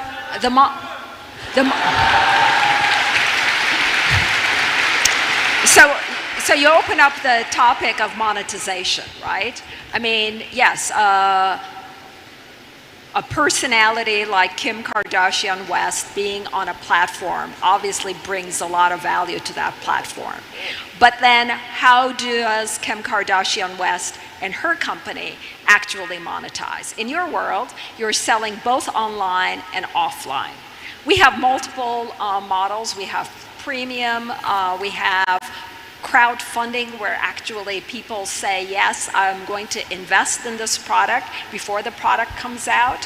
Have you tried any of those kinds of more creative models outside selling in basically online to your customers? I haven't. I mean, I think my model is just, different because I'm selling an actual product. So, I mean, basically just through the products that I sell is how I can profit off of social media and my direct-to-consumer business. But I think the trickier part is I haven't really had to think about the users, because I've just made my brand a part of my life. And so the balance is also, I don't think my fan base just wants to see things that I'm selling. They want to see that part of my world, and so they feel invested because maybe they saw on my show that I was fighting with my sister over a specific fragrance, and so now they feel really invested when the fragrance comes out. So it kind of all goes together. And then as a businesswoman, the joy that I have so much inside is when I have products that just sell when I obviously love the people that are invested in the fans, but someone that might actually not be a fan and might stumble across my product or get it as a gift, and then they genuinely love the product and become how they fan discover. That way. Yeah, it makes me really happy when I hear different stories of people just really enjoying the product, maybe not even knowing that I'm attached to the product. That's fantastic. Any other ideas on monetization? Alexis, you're the venture capitalist, so you are watching how actually entrepreneurs can monetize their ideas. I think it's interesting. There's few platforms really get to scale unless the people who run and own those platforms deeply understand their users and know when is too much and when is it's time to ask. And I think we're seeing more and more creative ways to bring money into the conversation that feels communal. A good example, like a company like Twitch, that brought tipping to a Western audience for a live stream is a way for someone who is a streamer, and I'm not an investor, I'm buddies with Twitch guys, but no bias here. They really popularized for Western audiences this idea of, oh look, I'm entertaining you, and people will give money in real time simply for the acknowledgement within the tribe, within the community of viewers, that Fluffy Bunny 64 gave $5 to this streamer. And Fluffy Bunny 64 isn't even a government name, I hope, but it still has value and meaning, and they're willing to take hard-earned money, give it to a streamer who's there, whether they're playing video games or doing a makeup tutorial, and wanting to demonstrate that and sort of flex their kind of generosity in front of the community, and everyone is happy about it. The platform is thrilled, Twitch gets a percentage, they're happy. The streamer is happy because it's paying their bills, and they give a shout out and say, oh, thank you, Fluffy Bunny, appreciate that. And Fluffy Bunny is thrilled. And I think we're going to see more and more creative ways to monetize as new platforms emerge that let everyone win, because I mean that's what at the end of the day software and the internet can do really well, is have supply meet demand. Cameo is another one that's just popped up. Again, I have no vested interest in it, but they're coming up with really creative models that we never really would have imagined even 5 or 10 years ago, because the technology evolves and people are creative. Yeah. Absolutely. Yeah, there are fundamentally two models, where you either provide your product for free and then you monetize using advertisement, or you ask your users to pay. And back like early days, advertisement was the most popular one because of Instagram and Facebook. So there was a venture capital wants to have a like large scale ups with more free and monetized through the advertisement. I see, like last 2 years, there is a fundamental change in that model, and today we see more and more successes on a subscription model. So apps like us and our competitors, and mostly in our segment, start monetizing by providing some premium features on top of the free. Although we provide lots of basic and free features, we start monetizing by providing some premium tools on top. I believe in long term it's good for end users, because when you do advertisement business, your customer is another advertisers, they're another company, not the user. You're thinking about them, not our users. When you do subscription business, you think about your business first, because you want to provide value. The value when users are ready to pay. So that is long term, I think, although we are asking users to pay, but they will benefit more because they will get better product. Absolutely. I think when someone is willing to put their money where their interest is, it shows they get value, and that's exactly what I think happens with your products, Kim. I want to change the discussion now and elevate it and go into some of the headier topics like public policy. Okay? We in the tech world sometimes get a bad name because we're doing what is very fulfilling at the moment, but we are criticized that we don't have a big enough lens in understanding how our technology might affect the future. Most technologists really want no government involvement whatsoever. We want to self-monitor. We feel we're smart enough to be able to do that. But I think the last 12 months or last 24 months have shown us that that doesn't always work. So curious to get your thoughts on self-monitoring of technology companies, especially content producers like you guys have all been in the content business. How do you do that? Any ideas, Kim or Alexis? Let's start with either one of you. Sure. I think we have seen when it works and when it doesn't. We had our own scandal in 2014. It was the reason I actually came back to lead the turnaround of Reddit, because the then CEO had defended revenge porn. That was his last act as CEO, and we swiftly removed him. And then we implemented a policy that would say, and couched in a language of privacy, that we respected the privacy of our users as well as just people of the internet, and if non-consensual pornography was posted, we would take it down. Seems like a no-brainer, but until that point, none of the social media platforms actually had a policy in place. And at the time, this was becoming a more and more rampant problem, certainly in the US and probably abroad. And states were trying to craft legislation and were trying to do things because it was a real issue. And that was one scenario where the platforms took too long, but still got their act together and now have effectively policed it. And every platform from Twitter to Google, everyone else followed suit with a similar policy, and it's effectively been halted. And so God forbid if one of those photos gets submitted there, it does get taken down promptly, immediately, and the user is banned, etc. And so I think there are instances where we see the tech community often too slow, but do a good job policing itself, or sort of good enough. But I think the reality of what we've now seen in the last few years is the effect and scale and impact that these platforms have, not just in the US, where it definitely does, but also abroad in countries with much less developed media ecosystems, is very real. And there is a responsibility that comes with that, especially when content is being shared to promote, hate or worse. And so I think this is going to be a very interesting next couple of years in the US. I do believe government has a role, absolutely, in protecting its citizens. I get worried when there aren't technologists in the room to help them craft that, because then they start making decisions that are ostensibly going to do good, but actually end up doing more harm in the long term because of unforeseen consequences. And it's the same reason if you're going to go into surgery, you want to talk to as many surgeons as you can, or doctors, before you do it.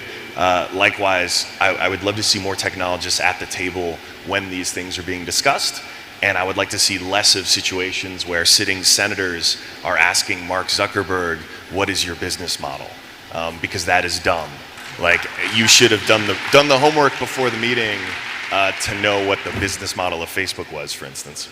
No question about that. I think that was really a very sad moment for the United States Congress. Having said that, I also think that us technologists have the responsibility to educate the lawmakers and make them understand. How much time do you guys, Alex and Hovhannes, spend on actually monitoring content? Quite a bit, actually. So, as a pretty large search engine, this happened in the first year, and we have an entire team dedicated to moderation, also editorial, because we would do searches for things like women or men, and if 1 billion people a month are searching for women on your search engine and looking for visual representation of what women are, you need to be able to represent a worldwide view. So we had an entire team come in, and we made a call as a company not to optimize for click-through rates, so more and more people clicking on things like the way the internet works. And we had a team that came in and made a very inclusive, diverse, and someone wrote about it, representation of men, women, children, of pretty much every topic that you could see in culture. And we're not doing the best job yet. I mean, we tried their best, and I think we're better than most everyone on the internet, but I think having technologists in the room is great, but we also need cultural philosophers in the room in tech companies, because we're honestly just making this up. Like when people ask, is this a good page that represents the term like happy or love? We don't know. We're just a bunch of engineers trying to figure out, this is what 100 million people will send the next hour to represent love to everyone they know. What should those images be? And that's a lot of responsibility we have. And it has to be multicultural. It has to be representative of, it can't just be a bunch of white dudes representing love to everyone, right? Like maybe in Silicon Valley. So that responsibility falls on us, and we spend a lot of time on it. So we in the very beginning, we decided not to have any adult content. We wanted to be kid safe. We wanted to be representative of culture, but honestly, it's a very hard problem because as technologists, we aren't the best people to say what is appropriate for culture. But governments aren't the best people to say that either. We don't actually have experts telling us what we should be doing. Just what you're basically criticizing saying is we need more social scientists. We need academics. More philosophers. In technology, I think every startup should have academics, social philosophers that are part of the technology. There should be a new job called chief social officer or something. That is someone that's, and this is, all my PhD friends are like, yes, I need a job. But we need those people because we're not the best people to be making this policy. Excellent point. Hovannes, you live in a world where actually people get to change each other's art. So, in fact, overseeing that becomes even more complicated. Right. Right. We have a special form of creativity called remixes. It's similar to music when you take music and then you personalize it and create your own stuff on top of that, and you basically own a new form of content. So the same we do with pictures. We allow people to play with pictures, and it really lowers the barriers for creativity because it's much easier to start with content than with the blank page. I think blank page is the biggest killer for creativity. So we don't want that. And as you remember, we have the company started because of my daughter, and I really want to be a safe place for people like her, and not only safe but also positive. It's the whole sentiment of network should be positive and encouraging. And going back to your questions about the policy and regulations, I think what we really need is definitions. We don't want to invent our own way of thinking which is bad or good. It would be good to have, like as you said, the social people in the government maybe to really understand the social networks and help us to define what is fake news, what is bad thing, what is good thing, versus us to decide. We can do that, but sometimes we will be wrong, and if we are wrong, then people will blame us.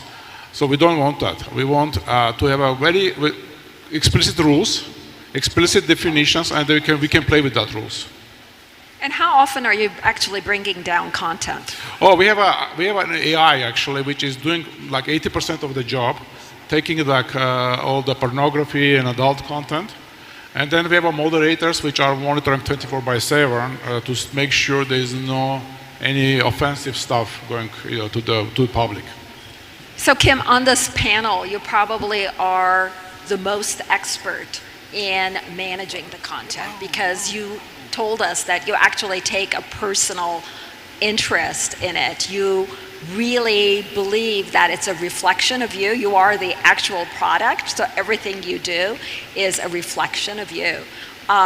You also told us that you actually really monitor content. Have there been close calls in your past where you kind of debated with yourself if you should post something or not? I mean, you were giving us a little example of last night, the dance party in your hotel room, but if you could share a little bit more with us.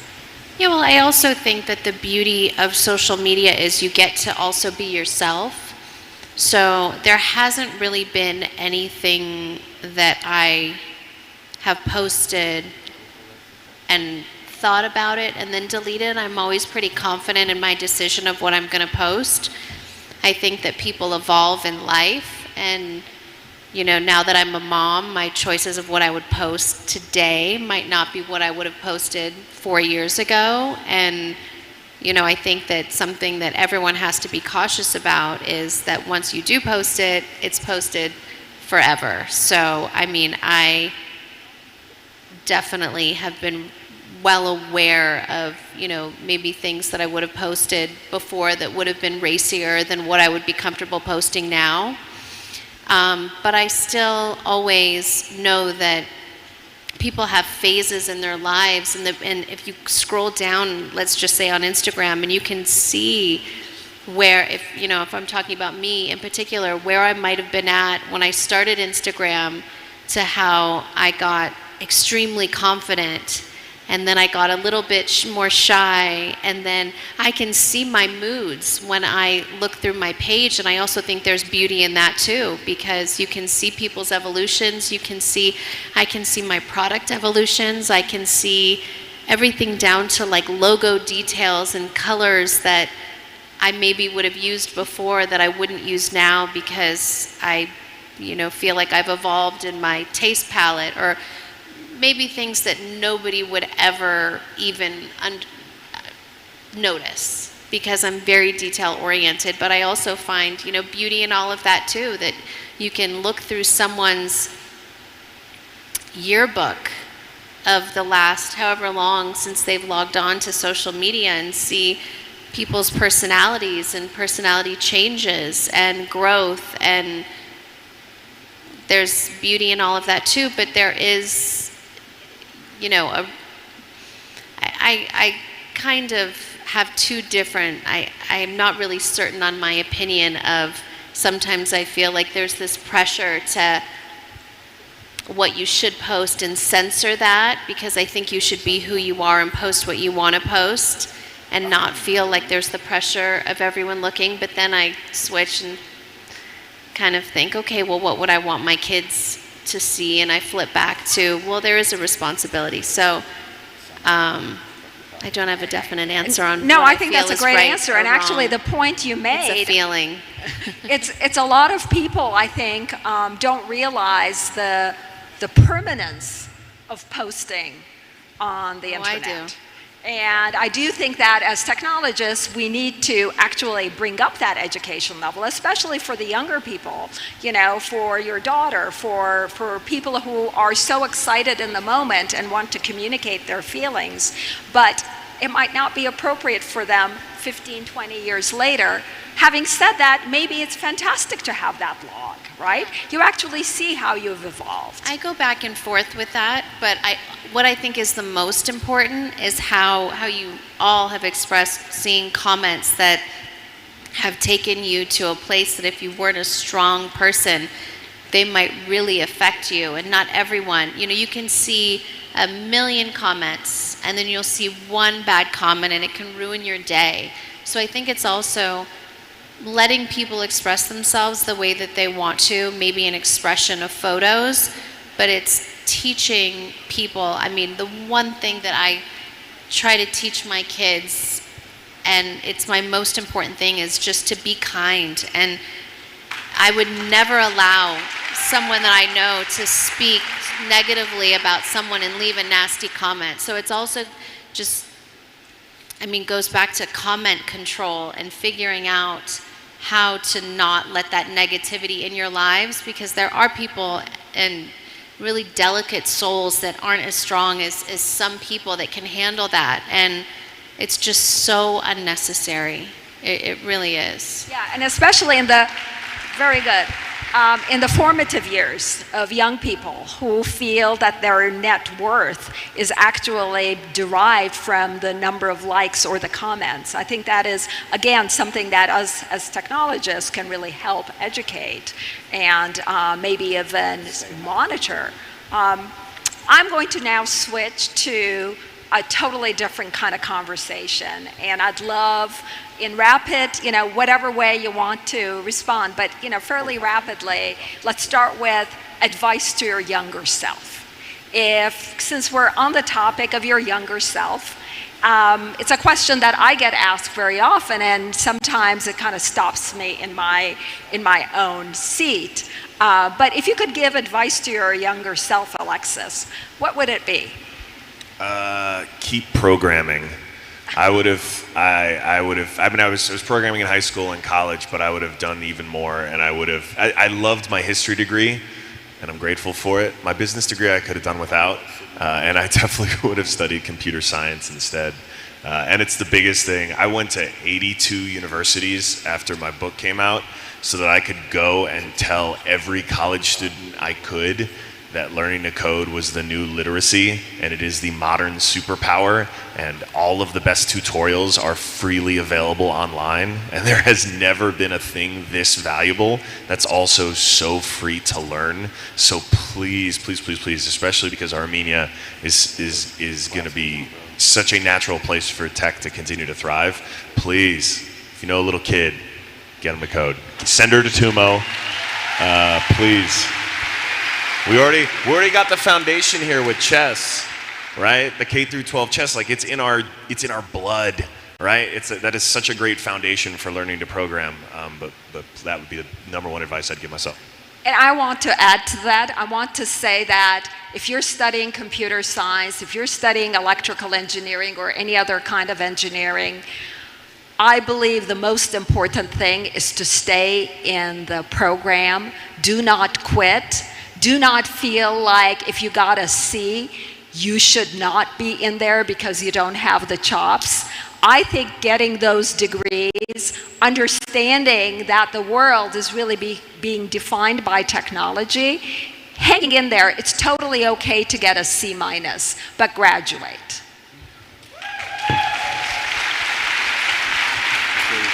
And once you graduate, like I went to engineering school. Once you graduate, then you can find out that you actually don't want to do engineering and then pay for your own art school.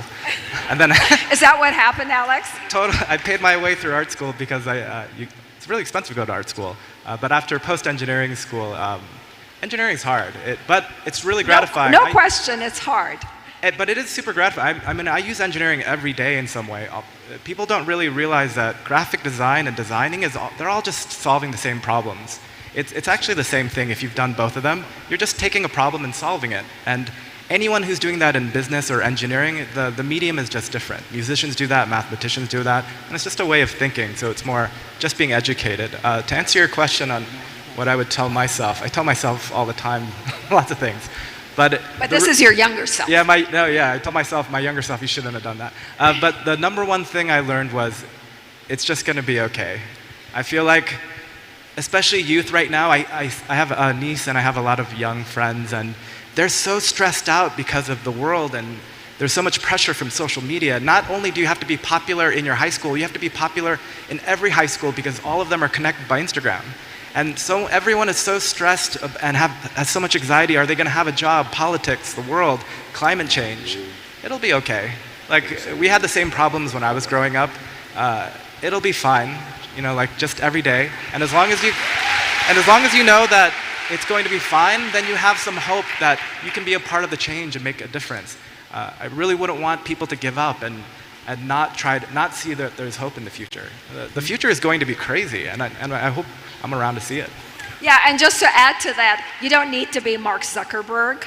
You do not have to define success for yourself by a certain age.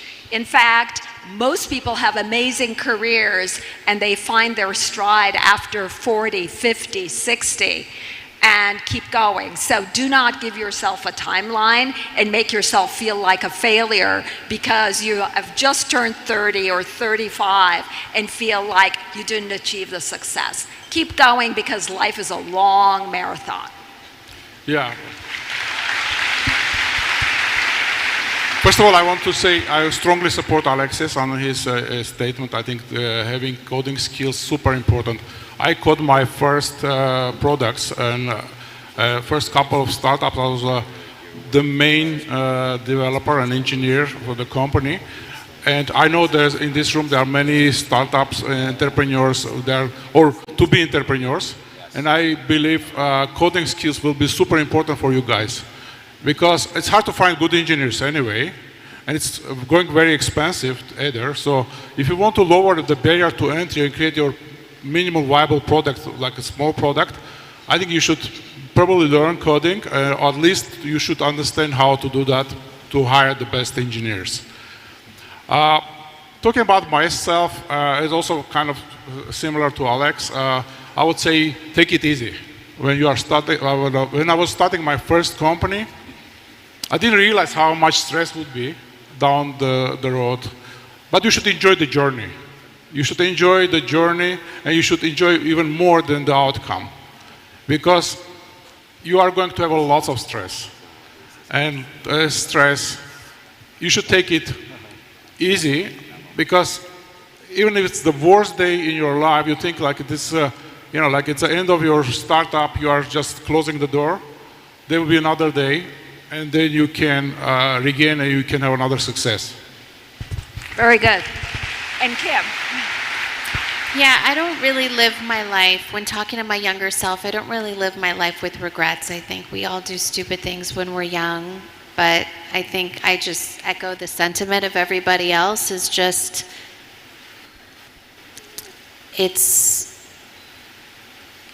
we're all gonna make mistakes, so just don't be hard on yourself. And how we were talking earlier about winging it in life, You know, I'm 38. I started law school at 37. It's really never too late to do what you want to do, and you can do anything that you really want to do.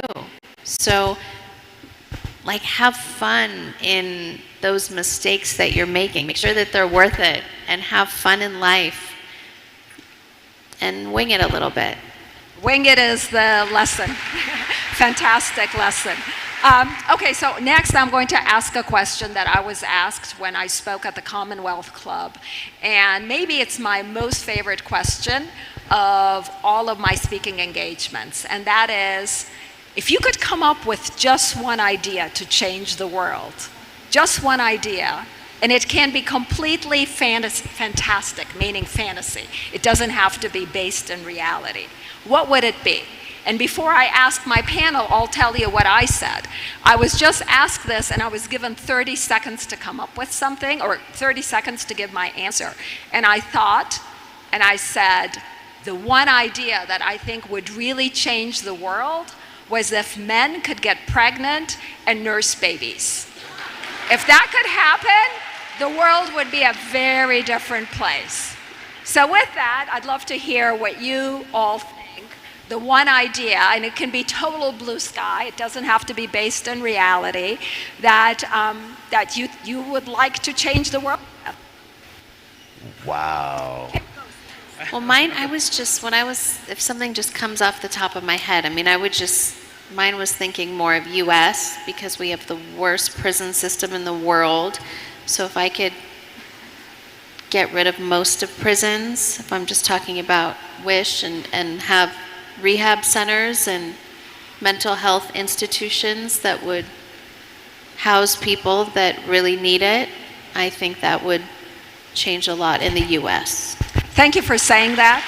And you know, I do believe it would change it all over the world, because what happens when you come out of prison? You basically have been in an environment that hasn't prepared you for life after prison. So thank you for your work, Kim, and thank you for saying that. As a technologist, my dream also technology related. So I wish the visual storytelling became as natural as writing, and even be like connected to your brain. So the way you visualize in your brain, you can easily create an image and show to the world. Because we have a lots of things here, and ability to convert this to the visual story will be the best things you can have in your life, I guess.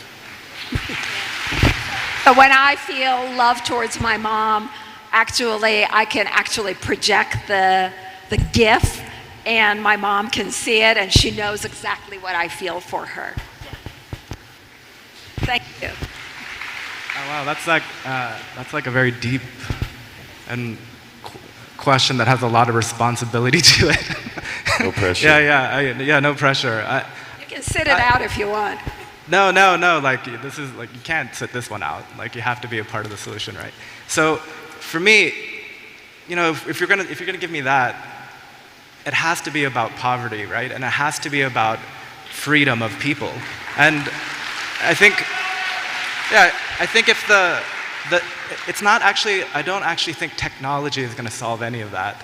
What's going to solve it is a financial system that's not capitalism. It's going to be a social system that's not built around how we idolize some of the institutions that we have now. We need a new form of government that is a global government that's going to allow technology and other things to happen, but without oppressing people around the world. You know, half the people in the world aren't going to be watching this because they don't have access to the internet. So how do we bring all of those people back into what we're doing here? And I think the change is not going to come from the technologists. It's going to come from governments. So the invention that I would invent is a new type of government, if I could. Oh, that's hard. Wow. Yeah, that's a big one. That was a heavy question, sorry. Jeez. Okay, well, the one that my mind went to is not as big as I hoped it would be, but I think all of my success as an entrepreneur, an investor, friend, husband, son, all of those things. I mean, there have been plenty of failures too, but when it has worked, has been because of an understanding of a empathy. And if I could truly feel, if anyone could truly feel how another person feels, maybe this solves the male misunderstanding around pregnancy and all of that responsibility and pressure and awesomeness that it confers on a woman who is pregnant. But maybe it also helps us better understand the people whose lives are ruined by our broken prison system, the people who truly know fear and pain and helplessness because they are left out of the economic system. Maybe that helps us better understand one another if we can really, really deeply, just magically empathize and literally feel someone's pain when they're hurt. I know, all the times that I have screwed up have usually stemmed from not understanding that, whether that's been with my wife or whether that's been with a company. And those are also the areas where I've learned the most, in part because I hurt from knowing that pain of not understanding. And when I got close to feeling what they felt, is where I found the most growth myself. Just like when I'm at the gym and I'm pushing some extra weight and it hurts a little, that is where growth comes from that pain. Thank you very much, all of you, because these are really heady questions, and I appreciate you hanging in there and answering. We have about 2 minutes left, so very little time. This has been a very fun session. So before we leave each other, what I would love to hear from you is back to the entrepreneur, back to doing business, and the one business that you wish you could have done out there, the one that got away. You know, sometimes you look at a company and say, gosh, that's such a great idea. Or you look at a product and say, gosh, that's such a great idea. I wish I had done it. In real rapid succession, because we don't have much time. Who's going to jump in first? I mean, there's so many, right? Like inventing the computer, everything. I don't know.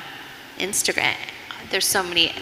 One of their companies. I wish I thought of it. Kim, you're very, very politically correct. Very good answer. Hovannes. When I watched Steve Jobs introducing iPhone, I was thinking, wow, this thing is going to change the world. And that, it really does. And this is probably the biggest invention which happened during my lifetime, which changed the life of so many people. I wish I was that guy, but. Thank you. Alex. It's going to sound a little weird, but I think the greatest invention that I wish I could have done is the postal service. Before the internet, for thousands of years, people had been able to communicate globally through this decentralized network that could withstand wars and famine. And you can take a piece of paper and deliver it to anyone in the world within a few days. And all the governments are backing this. This is like a very public good. The United States backs it with government money. The entire postal service is, I think, still by far the most interesting network of communication ever built. I think it'll probably outlast the internet. So if I could have worked on that, that would have been great.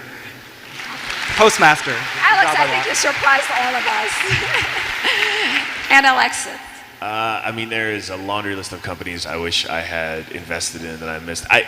The thing that I got to live a little vicariously through, thanks to social media and all of you, was the revolution. And I know it's not a company, but damn, edge of my seat, excited and so proud and so amazed. And I wish I could say that I actually had a role in it. I had none aside from a few retweets, but that is it. Very good. Well, thank you very much for being such an amazing audience. I want to also thank all my panelists. It's not every day that you get to sit on a panel with someone who has 250 million followers. So thank you for agreeing to be part of this panel. And Kim, specifically for you, thank you for making the trip all the way out to Armenia to be part of this. Thank you, everybody, and have a great rest of the day. Thank you. God, let's hear it. One more time, just raise the roof, please.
cheer, please, for Kim Kardashian West.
'23rd World Congress on Information Technology. A place for global tech leaders and aspiring innovators to meet, discuss, and shape the future of the digital age. A place to challenge and change the established patterns in this rapidly decentralizing world. Since the very first Congress in 1978, WCIT has attracted the world's most powerful figures in technology, business, and politics. Bill Gates, Bill Clinton, Vince Cerf, Ginny Rometty, Steve Forbes. WCIT 2019. More than 2,000 delegates from 60 countries come together to establish new connections, break stereotypes, question beliefs, rediscover innovation and success in a world where any place can become a center and anyone can be in the spotlight. Visit us at WCIT 2019 in Yerevan. Learn, create, and collaborate within a unique network of innovators, dreamers, and change makers. Follow us to new places. Meet new people that can offer their own truths. Discover Armenia, a rising hub of innovation, a country with rich history, exquisite cuisine, and breathtaking nature.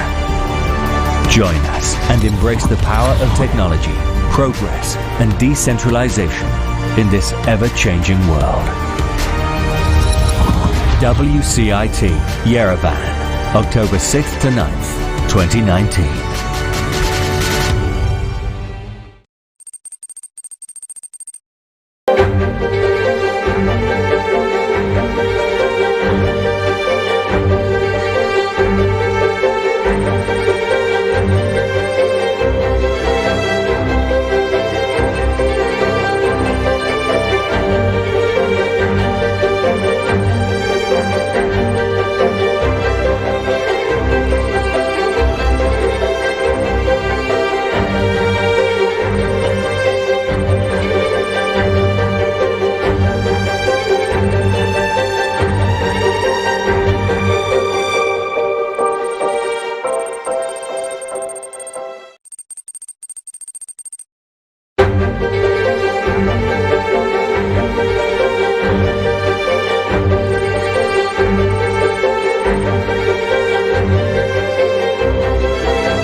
From an ancient center of creativity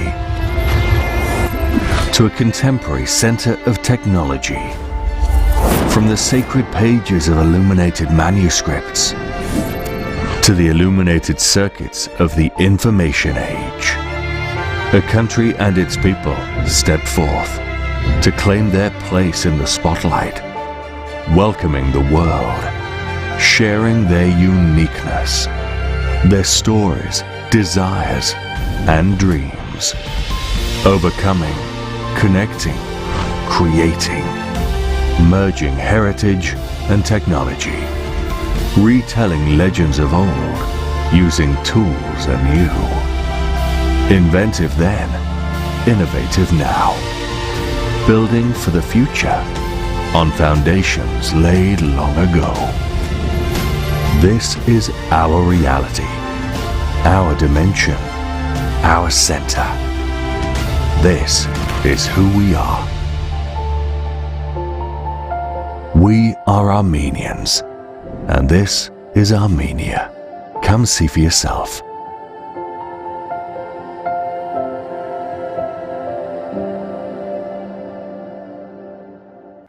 There are over 7.6 billion centers in this world, each and every one of us. We are the race of alert creatures, pioneering to question and to explore incredible things waiting to be known. This is the human spirit spontaneously revealed through our cosmic curiosity, creativity, admiration, risk, trial, failure, success, and our belief in ourselves. In this world of varying opportunities, the World Congress on Information Technology aims to dissolve boundaries and unite those able to seize the opportunity, to develop new possibilities, explore new ideas, markets, and cultures, build new partnerships, and mend old bridges. Our focus is not on technology, but on how technology will continue to affect people. Our goal is not to innovate the known, but to research the unknown. Our purpose is not to find the center, but to prove that anyone, anywhere, can be the center. We are at the forefront of a whole new world, created by restless minds. There are over 7.6 billion centers in this world. Each and every one of us end here, commanding the attention of the rest.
Now, let me introduce you to Alex Yesayan, an entrepreneur in the technological field since founding his first company in 1998. At the stupidly young age of 16, he has been active in most of his life in the promotion of Armenia and its IT sector. A co-founder of UCOM, one of the top ICT companies in Armenia, he's also president of the Union of Advanced Technological Enterprises, which seeks to consolidate the Armenian high-tech community around one center, one vision. Please let me introduce you, Alex Yesayan.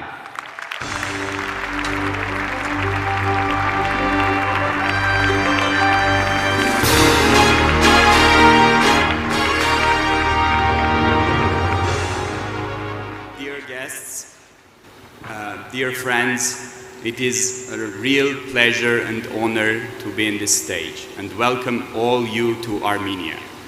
This was a big dream to bring this conference to Armenia, and especially Karen Vartanyan, CEO of UAT, had this dream for more than 10 years. And in 2014, we had a chance with the delegation from UAT, heading Haik Chobanyan, to present the bid to have the conference in Armenia. It was 5 years ago, and we win this bid by showing, presenting the power of decentralization theme to the committee of WCIT. So Armenia is now uniquely positioned, I think, today to become the center for these next 3 days, as well to become the center in the region as IT is developing in our country. So I'm very happy to see all our guests coming from all different places, and we are very happy to have this conference in Armenia. Thank you very much, and welcome to Armenia. Let's have a great conference. Thanks.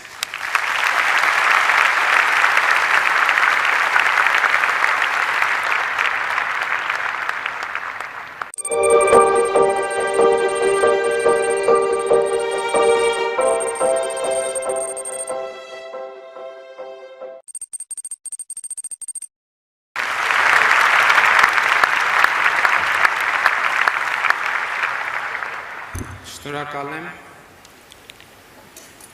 Տեղեկատվական տեխնոլոգիաների 23-րդ համաշխարհային կոնգրեսի հարգելի մասնակիցներ, հարգելի հյուրեր։ Ողջունում եմ ձեզ Հայաստանի Հանրապետության մայրաքաղաք Երևանում համաշխարհային նշանակության այս հավաքի բացման առիթով։ Մեզ համար մեծ պատիվ է եւ հաճույք այսպիսի համաժողով հյուրընկալելը, որովհետեւ այն շատ լավ առիթ է ձեզ եւ ձեր միջոցով միջազգային հանրության հետ խոսելու, Հայաստանը բարձր տեխնոլոգիական, արդյունաբերական երկիր դարձնելու մեր ռազմավարության մասին եւ ես հույս ունեմ մեր երկրում անցկացրած մի քանի օրերի ընթացքում դուք կզգաք այն նոր էներգիան եւ մթնոլորտը, որ մեր երկրին համակել է նախորդ տարի Հայաստանում տեղի ունեցած ոչ բռնի թավշյա ժողովրդական հեղափոխությունից հետո։ Ուզում եմ ընդգծել, որ այդ հեղափոխությունը տեղի ունեցավ ապակենտրոնացման միջոցով, ինչի արդյունքում Հայաստանը համաշխարհային քարտեզի վրա դարձավ ժողովրդավարության կենտրոն։ Եվ ահա քաղաքական այս հեղափոխությունից հետո այժմ մենք գտնվում ենք տնտեսական հեղափոխության շրջափուլում, որը նույնպես տեղի է ունենում ապակենտրոնացման շնորհիվ, որովհետև մենք տնտեսական հեղափոխության հիմնական միջոց համարում ենք յուրաքանչյուր քաղաքացու անհատական ջանքը, անհատական նախաձեռնությունը, որը նա անում է ոչ թե կառավարության հրահանգով, այլ իր անձնական որոշումներով, իր անձնական նպատակներով եւ ամբիցիաներով։ Եվ ահա մեր երկրի տնտեսությունը տպավորիչ աճ է գրանցում։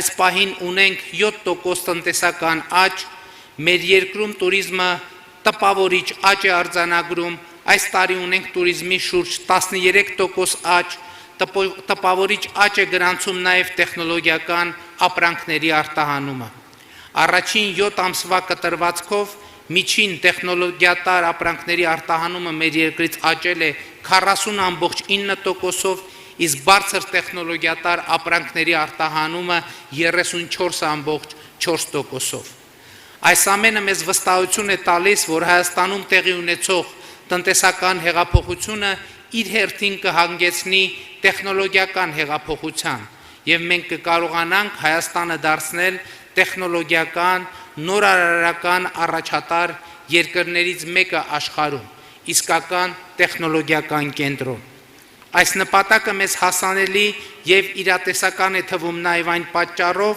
որ հայ ժողովրդի բազմաթիվ զավակներ տեխնոլոգիական հանրահայտ նորարարությունների հեղինակներ են։ 1853 թվականին մեր հայրենակից Հովհաննես Ղուկասյանը ստեղծեց կերոսինային լամպը, այսպիսով նոր ուժ հաղորդելով տեխնոլոգիական լուսավորության դարաշրջանին, հեղափոխություն իրականացնելով մարդկանց առօրյա կյանքում։ 1854 թվականին մեր հայրենակից Քրիստափոր Տեր Սերոփյանը ստեղծեց ԱՄՆ դոլարի կանաչ գույնը, եւ այդ կանաչը մինչև հիմա համարվում է դոլարի բացառիկ գույն։ 1911 թվականին մեր հայրենակից Գաբրիել Կազանչյանը ստեղծեց մազեր չորացնող սարքավորումը, բոլորիս հայտնի ֆենը։ 1916 թվականին մեր հայրենակից Ստեփան Ստեպուրակի հեղինակ Ալեքս Մանուկյանի։ Այս ամենը եւ այն փաստը, որ խորհրդային առաջին համակարգիչը Նաիրի անունով երբեք ու երբեք չպետք է դադարի սովորել եւ մեր բոլոր universities and individuals.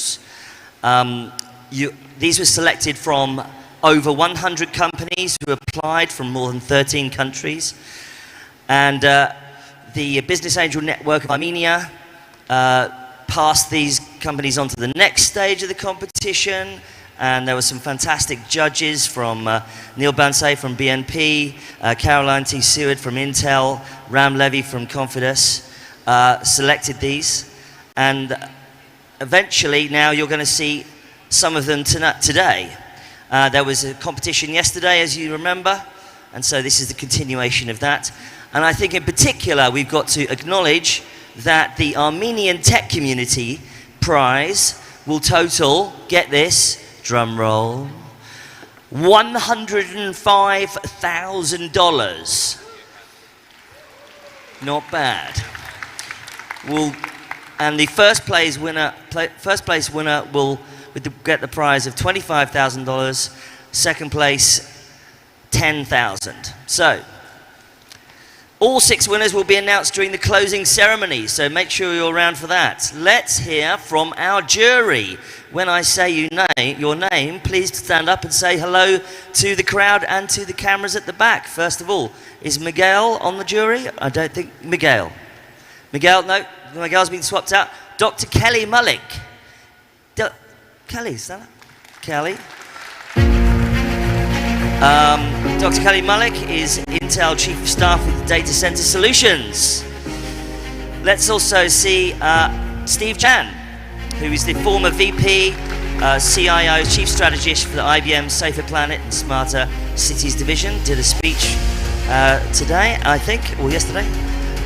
Nikhil Nayab, who's the Global Head, Payments, Innovation and Blockchain with Conduent. Dr. Mikhail Vadian of PixArt, Chief Product Officer, Local Success Story. Arthur Vey Loyan, who is CEO of Bitcoin Swiss. And finally, Caroline Winnett, I think, yes, is Executive Director with UC Berkeley Skydeck. Awesome, thank you. UC Berkeley, fantastic accelerator there with Skydeck. So, without further ado, now let's hear from our first company. Big round of applause, please, for Appear Me, presented by Armen Margarin, who is CEO and co-founder. Come on up. Hello, everyone. Welcome to Yerevan. Welcome to my hometown. Today I'm here to tell you 2 surprising facts about attorneys. Everyone hates us, but everyone wants their kid to grow up and become an attorney. Second is that we're humans. We get overbooked, we get overworked, and we miss court appearances. We cannot make it because we're just too busy to go, or some other reasons. And appearance attorneys are the professionals who cover for us when we cannot make it. They form the $8.5 billion industry of appearance attorneys. By taking over only 15% of the industry, we can make $1.3 billion annually. There are several problems that we solve. First of all, the 2 to 6 hour grueling part of finding an appearance attorney now takes only 60 seconds to complete. Before Appear Me, if you needed an appearance attorney before 24 hours of your hearing, there was no other solution. You're stuck. You cannot make it to court. And finally, appearance attorneys can double their bookings for the court and actually get paid for the work they do. So how do we do it? We use our web and mobile application that is driven on an AI-based mechanism to match attorneys on the most efficient way possible. So a little about us now. We're a Berkeley Skydeck accelerator company. We are active in 13 states.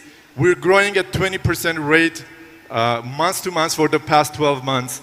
Recently, we have integrated with the largest case management software company in the US and Canada, who has over 150,000 attorney members. But we found out that in California, we had more attorneys than they did, and they've been in business for over 10 years.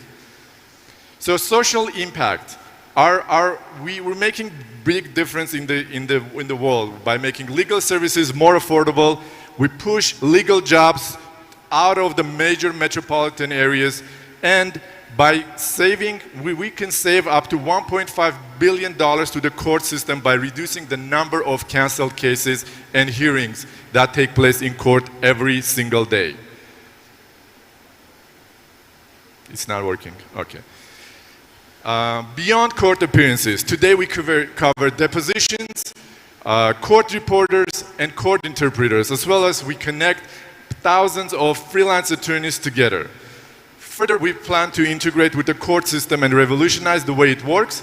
We plan to open up AppearMe to the consumer market, which is a multi-billion-dollar market on its own. And we're going to build the largest professional network for lawyers and litigation support providers in the world. It's not working.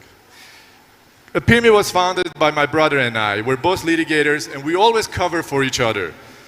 Until one day it happens that we were on different continents, we could not make it to court, and we could not find anybody to appear for us. But our real heroes are our 30-member-based team, mostly out of Armenia, who are always there for us 24/7. 70% female. Our team is moving fast, experiments daily. We break things, we build things, and we revolutionize the appearance and, in general, the legal industry. We're in the process of starting a small round of fundraising to reach our next milestone. So if anyone is interested, you're welcome to talk to us. Thank you. Thank you, AppearMe. Big round of applause. So, judges, we have a couple of minutes for questions, if you have any. Just pick the mic up in front of you, and let's get some questions. A couple of questions. You've got a couple of minutes. Go for it. Hi, Armin. Can you please share, so many different states have different requirements for passing the bar and becoming an attorney. So if I am a client in Oregon or in Washington, how do I know I'm going to get matched with an attorney that meets all the legal requirements to represent me? First of all, AppearMe is only available for attorneys at this time. Once we open up to the consumers, each person residing in the given state will be able to find an AppearMe in their state. When we sign up attorneys, we go through a due diligence process where we make sure not only they're licensed in that given state, but there have no derogatory actions against them, there are no investigations against them, because from time to time it happens, and we have a very high, actually out of 10,000 lawyers that applied, only 4,000 are active in our system now. So Armin, I had a different question. In looking at the score sheet, global impact is pretty heavily weighted. So how would you have global impact with the solution you're building and the company you're building? Well, first of all, it's a major issue that only metropolitan areas have jobs, and people outside of the, let's say, San Francisco or Los Angeles area, they're struggling. What we do, we push jobs through our freelance attorney module, for example, where an attorney in Nevada State, California, now is busier than before. I don't know, other things is that court systems, we save $1.5 billion to the court system just because 20% of hearings are being canceled every day. Instead of 10 attorneys, only one person has to drive to court and back. That reduces traffic in the court downtown areas tremendously. And actually all this environmental and impact on the court system and how much the state will save is being picked up by USC School of Public Policy, and they will give us a final report by December. Thank you very much, AppearMe. Thank you. We've run out of time for questions. Thank you very much. Next up, let's hear it from Embry Tech, Armenia. And to pitch that is Sargis Karapetyan, co-founder and CEO. Come on up. Come on up, sir. Come on. We're just getting the slides up. Here they come.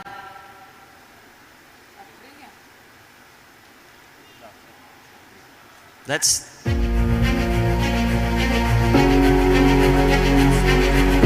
Gotta have the walk-on music, you know. Get it up.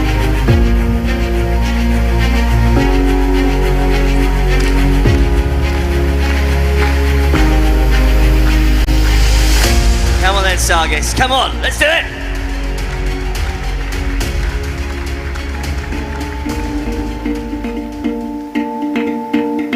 Heart disease, cancer, diabetes. One of the things they all have in common is they can be affected by obesity. There are 1.6 billion overweight people in the world. People spend over $200 billion annually on weight loss. However, 70% of people who lose weight within 1-2 years regain more weight than they had lost. We discovered why people regain weight. First, they lose the consistency of weighing and recording after and even during the weight loss program. The problems are many. Finding a time, doing it every day, discouraging to see the numbers, you name it. Second, weight regain happens slowly and unnoticed. To stop these yo-yo cycles, we invented Embry. Embry is a smart shoe insole which automatically tracks body weight, physical activity with 99% consistency, helps people maintain weight loss and lead healthy lives. Embry weight tracking insole combines a smart scale, activity tracker, and wellness coach. $3.7 billion will be spent in 2020 only on activity trackers for weight loss. Currently we have MVP with utility patent pending and ongoing first batch of production. Also, we did 1,000 surveys, 70 interviews, and got 250 signups. Meanwhile, we are talking to weight loss shoe and insole companies as the potential partners for distribution. One of our signups is the CEO of Lose It. It's a weight loss app with 20 million users in United States. And just last night, we did demo for Alexis Ohanian. He's waiting for his payers, and he will introduce us to his portfolio shoe company, Atoms. My co-founder and I have been working together in design and engineering for the last 9 years. Our third co-founder is BizDev and nutritionist with 16 years of experience. Our advisory board consists of professors and researchers from MIT, Georgia Tech, Stanford, and a patent attorney from Dell. We do believe that in the next 10 to 15 years, we can turn the shoe into preventative health tool. So far, we have raised $300,000 from Index Ventures, SmartGate VC, and Angels. Next, we are raising $2 million seed round for market penetration and mass production. Mike, don't you think it will be a great article? Embry Tech is raising $2 million to stop yo-yo weight cycles. Imagine the future. Like every smartphone has a built-in camera now, every shoe will have built-in Embry. Thank you. Thank you very much, Embry Tech. You got yours. Amazing. I'll pick it up after the pitch. Okay. Shall we do this in a minute? I think that was in a bar somewhere. Right. Let's get some questions from judges. What evidence do you have that people who use your device will lose weight and maintain it?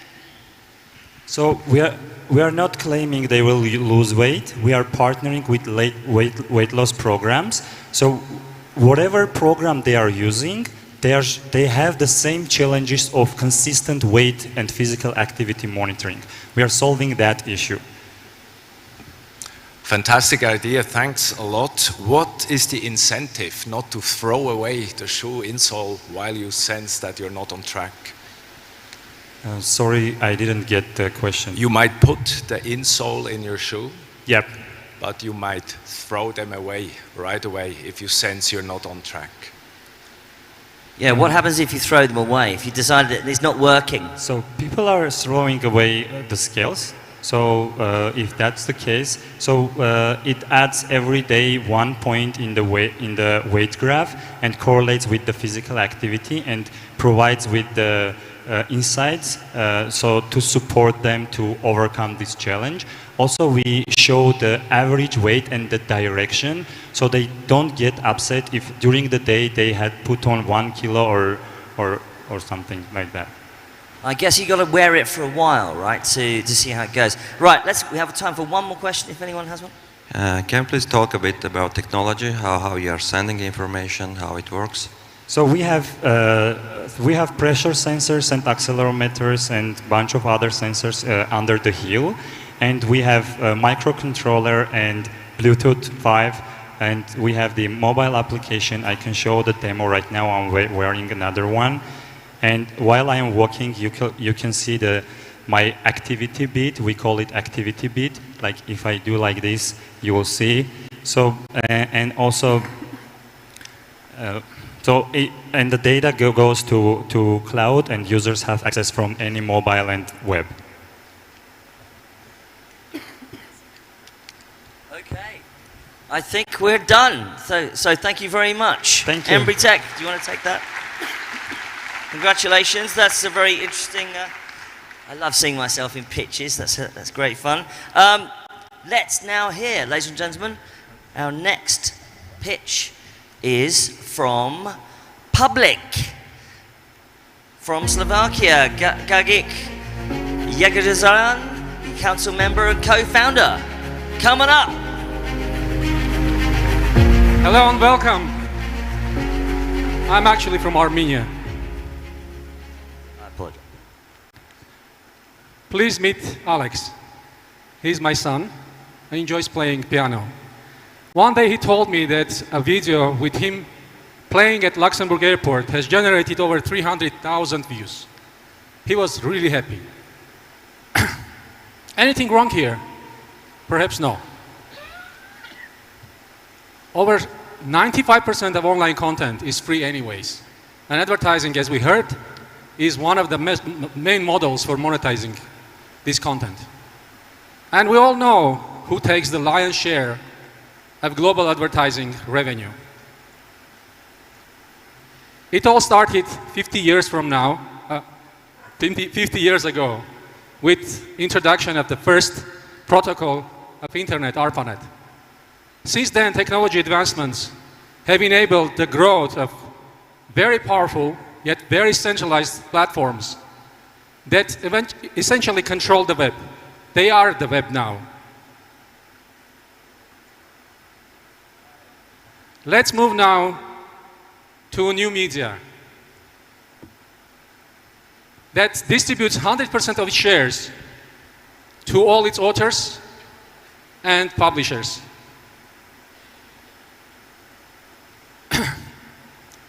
It also, based on merit, I never mastered this. So it also gives identity to each content and its piece and makes them unique. Let them free to go and service and earn a living to the owner. So Alex now, as one of the authors of this platform, earns a fair reward or earnings from 100% of revenue distributed by smart contract to his wallet directly every 10 minutes sharp. Please meet Public.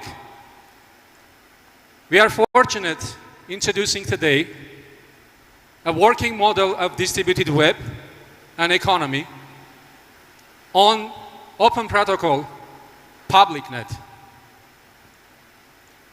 It's people-to-people network built on blockchain, distributed storage, channel nodes, AI engine, and tradable token is life.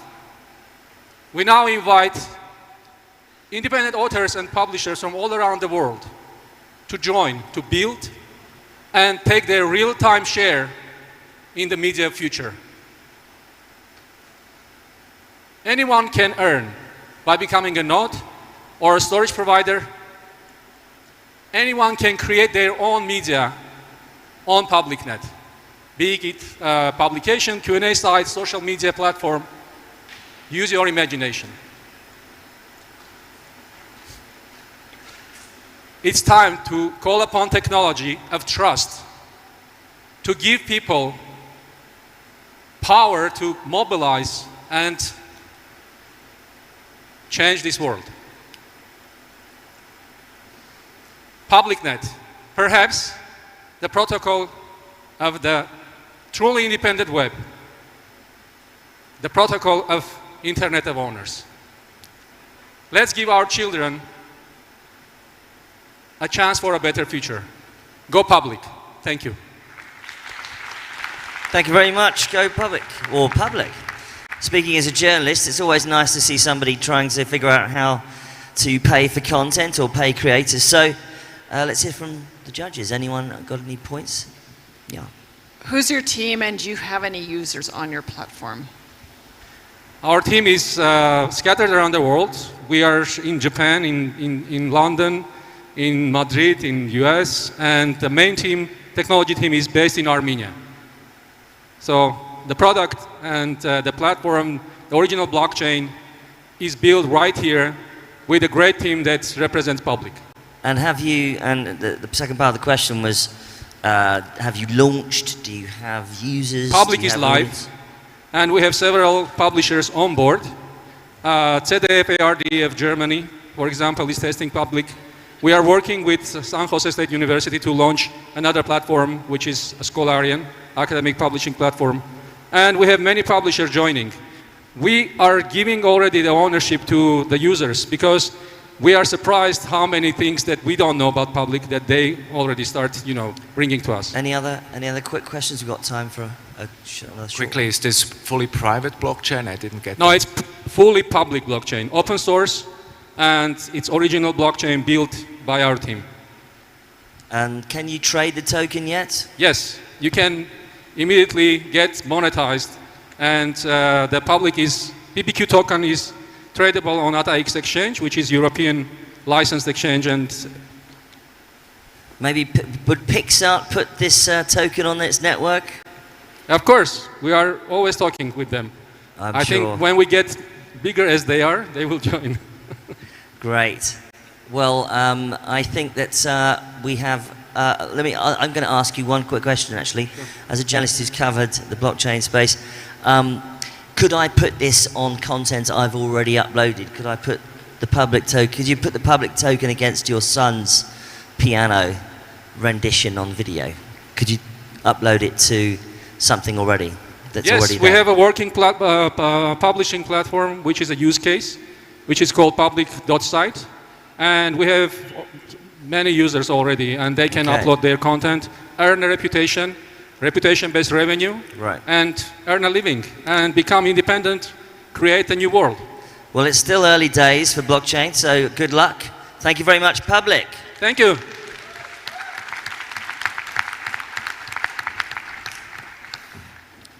So we'll just get our next picture up here.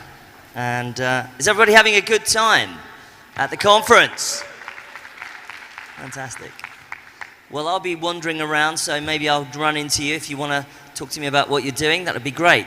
So I think we're ready now for our next company. This is, give it up for, whoops, my phone. Okay, give it up for Virtio from Armenia.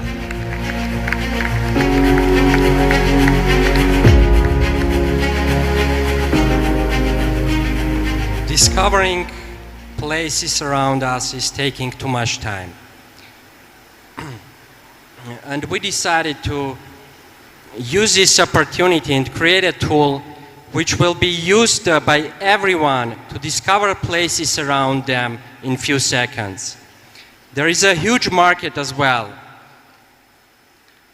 There are 1.5 billion travelers every year, and about 15 million looking for nearby places every day.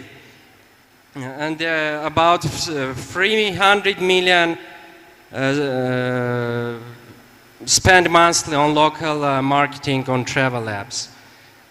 Ladies and gentlemen, I wanted to present you Virtually. It's our approach for discovering nearby places.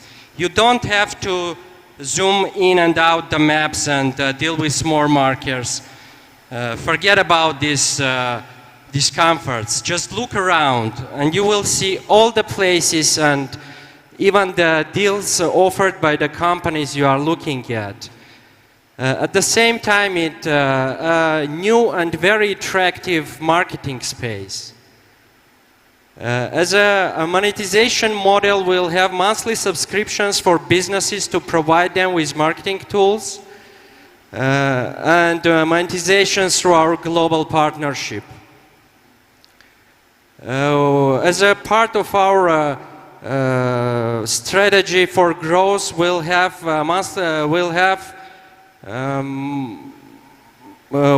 aim to use marketing potential of big companies. We have evidence that many of them want to use Virtual as a unique location finder for their customers. So far, we have partnered with 2 global events, including WCIT, and we are going to start our cooperation with a number of businesses. Among them is such a brand as HSBC, and we are partnering with a TripAdvisor on data exchange and attraction booking services. I'm proud to tell that we have very high user retention and user ratings. We have 4.9 average rating on the App Store, and we have been featured on a product hunt. Among a few words about competitors. So we have travel apps as competitors, and there our advantages are the time and attractiveness, and in augmented reality our advantages are usability, offline use, exploration by brand, and other advantages. So we are 3 founders with experience in business and product development, and we have created various successful projects for brands as Schindler, BNP Paribas, and many others. We are raising currently $100. New devices are entering our life, and they are not ready, they are not friendly for maps. They require new and disruptive solutions, and Virtual is a such solution. Thank you.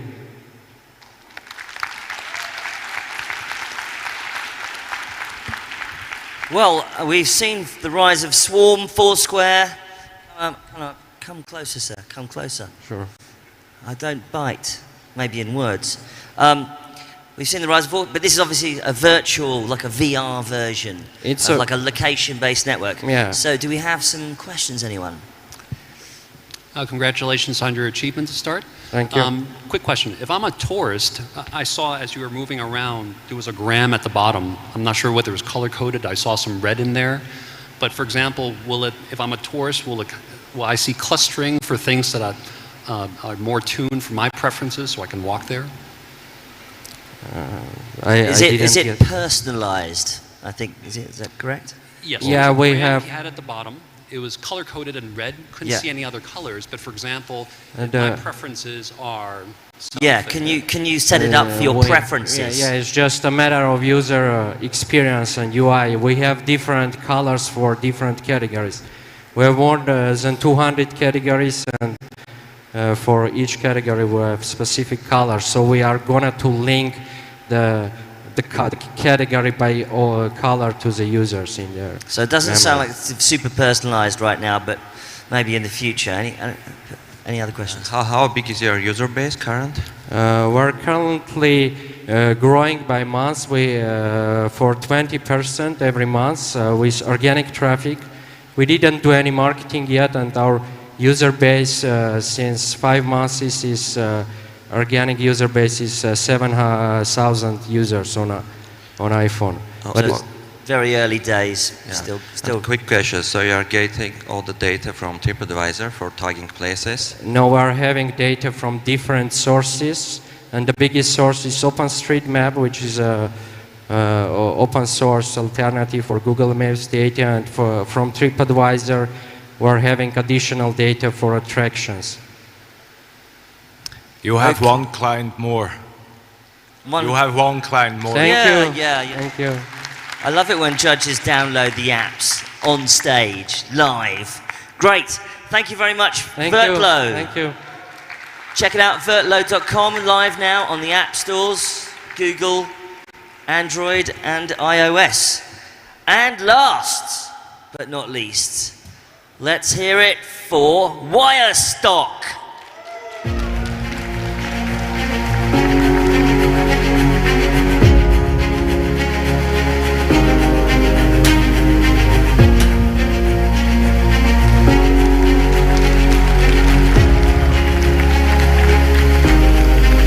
Hello everyone, I'm Mikhail, the CEO and co-founder of Wirestock. I'm actually going to start my presentation with a short story about my friend Davo. As me and Davo were hanging out about a year ago, he started showing me some of the content he's created over years. He also told me about his dusty hard drive full of 1 terabyte of amazing photos and videos that he has never made a single penny from. And he asked me if I knew a place where he could sell his content. I immediately thought of stock agencies, as I used to purchase content there for my other projects. As soon as he heard that, he got stressed out. He told me selling content on stock agencies is the worst idea. To sell a single image, it takes more than 10 minutes on descriptions, keywords, titles, categories, making the whole process not worth his time. And then it hit me. What if we'd create a place where content creators like Davo would get one-door access to all marketplaces and be able to monetize their content in minutes or even seconds? I took this idea and went to a group of friends who have years of experience building successful software products, and to my surprise, not only did they like the idea, but also came up with innovative solutions like automation for aggregating submissions and image recognition for keywording and captioning. Fast forward 4 months, Wirestock 1.0 was born. 1 week later, Davo earned his first dollars through Wirestock. Since we launched Wirestock in March of 2019, our portfolio has grown 150% month over month, getting content from thousands of photographers from around the world. Hundreds of photographers have been able to earn money through Wirestock, paying us 15% on every single transaction. We're growing to rapidly capture a larger and larger portion of a $4 billion stock photography market, and then expand to aggregate other photography monetization channels. That, ladies and gentlemen, is the future of content monetization, and Wirestock is the carrier of that disruption. Thank you. Thank you, Wirestock. Cool name. Well, there's been a lot of people have tried this, but it's been tough. It's tough out there. Who've got some questions? Hi, can you please share a little bit about the technology that enables the solution? Yeah, so first of all, we were able to integrate with all marketplaces using different kinds of automation technology. And also, we use image recognition, like natural language processes to generate descriptions and keywords, which are still reviewed by our content team, but we're getting it closer to natural human language. So that's the way of what? Tagging the photographs or what? You need to have tags and descriptions and categories. So we're generating all of those. Using NLP, okay. We have an expert on images, I think, in the jury. Go ahead. First of all, congrats, really great product.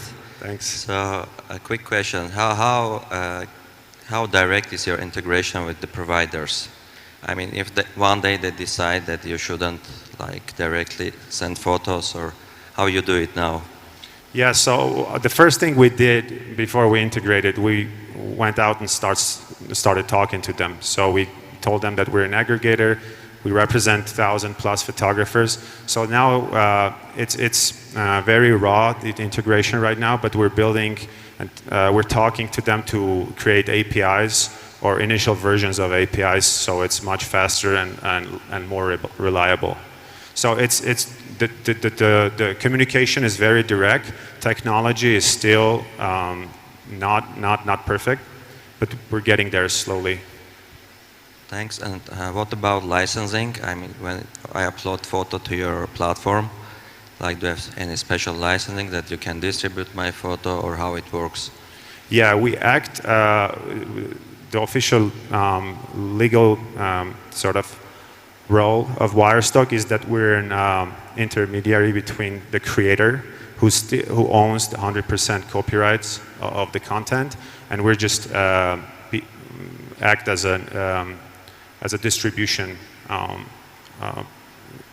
sort of distribution hub for these creators. And actually these marketplaces accept that legal, you don't have to be the creator to be submitting images to their platforms.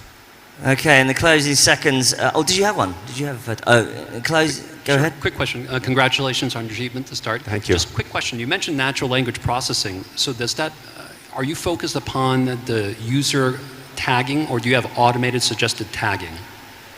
Do you run anything through let's say a Synonym API, run it through different APIs to provide suggestions? We use our own technology, and we use third-party providers to get the best suitable keywords for every single image, and we constantly test it.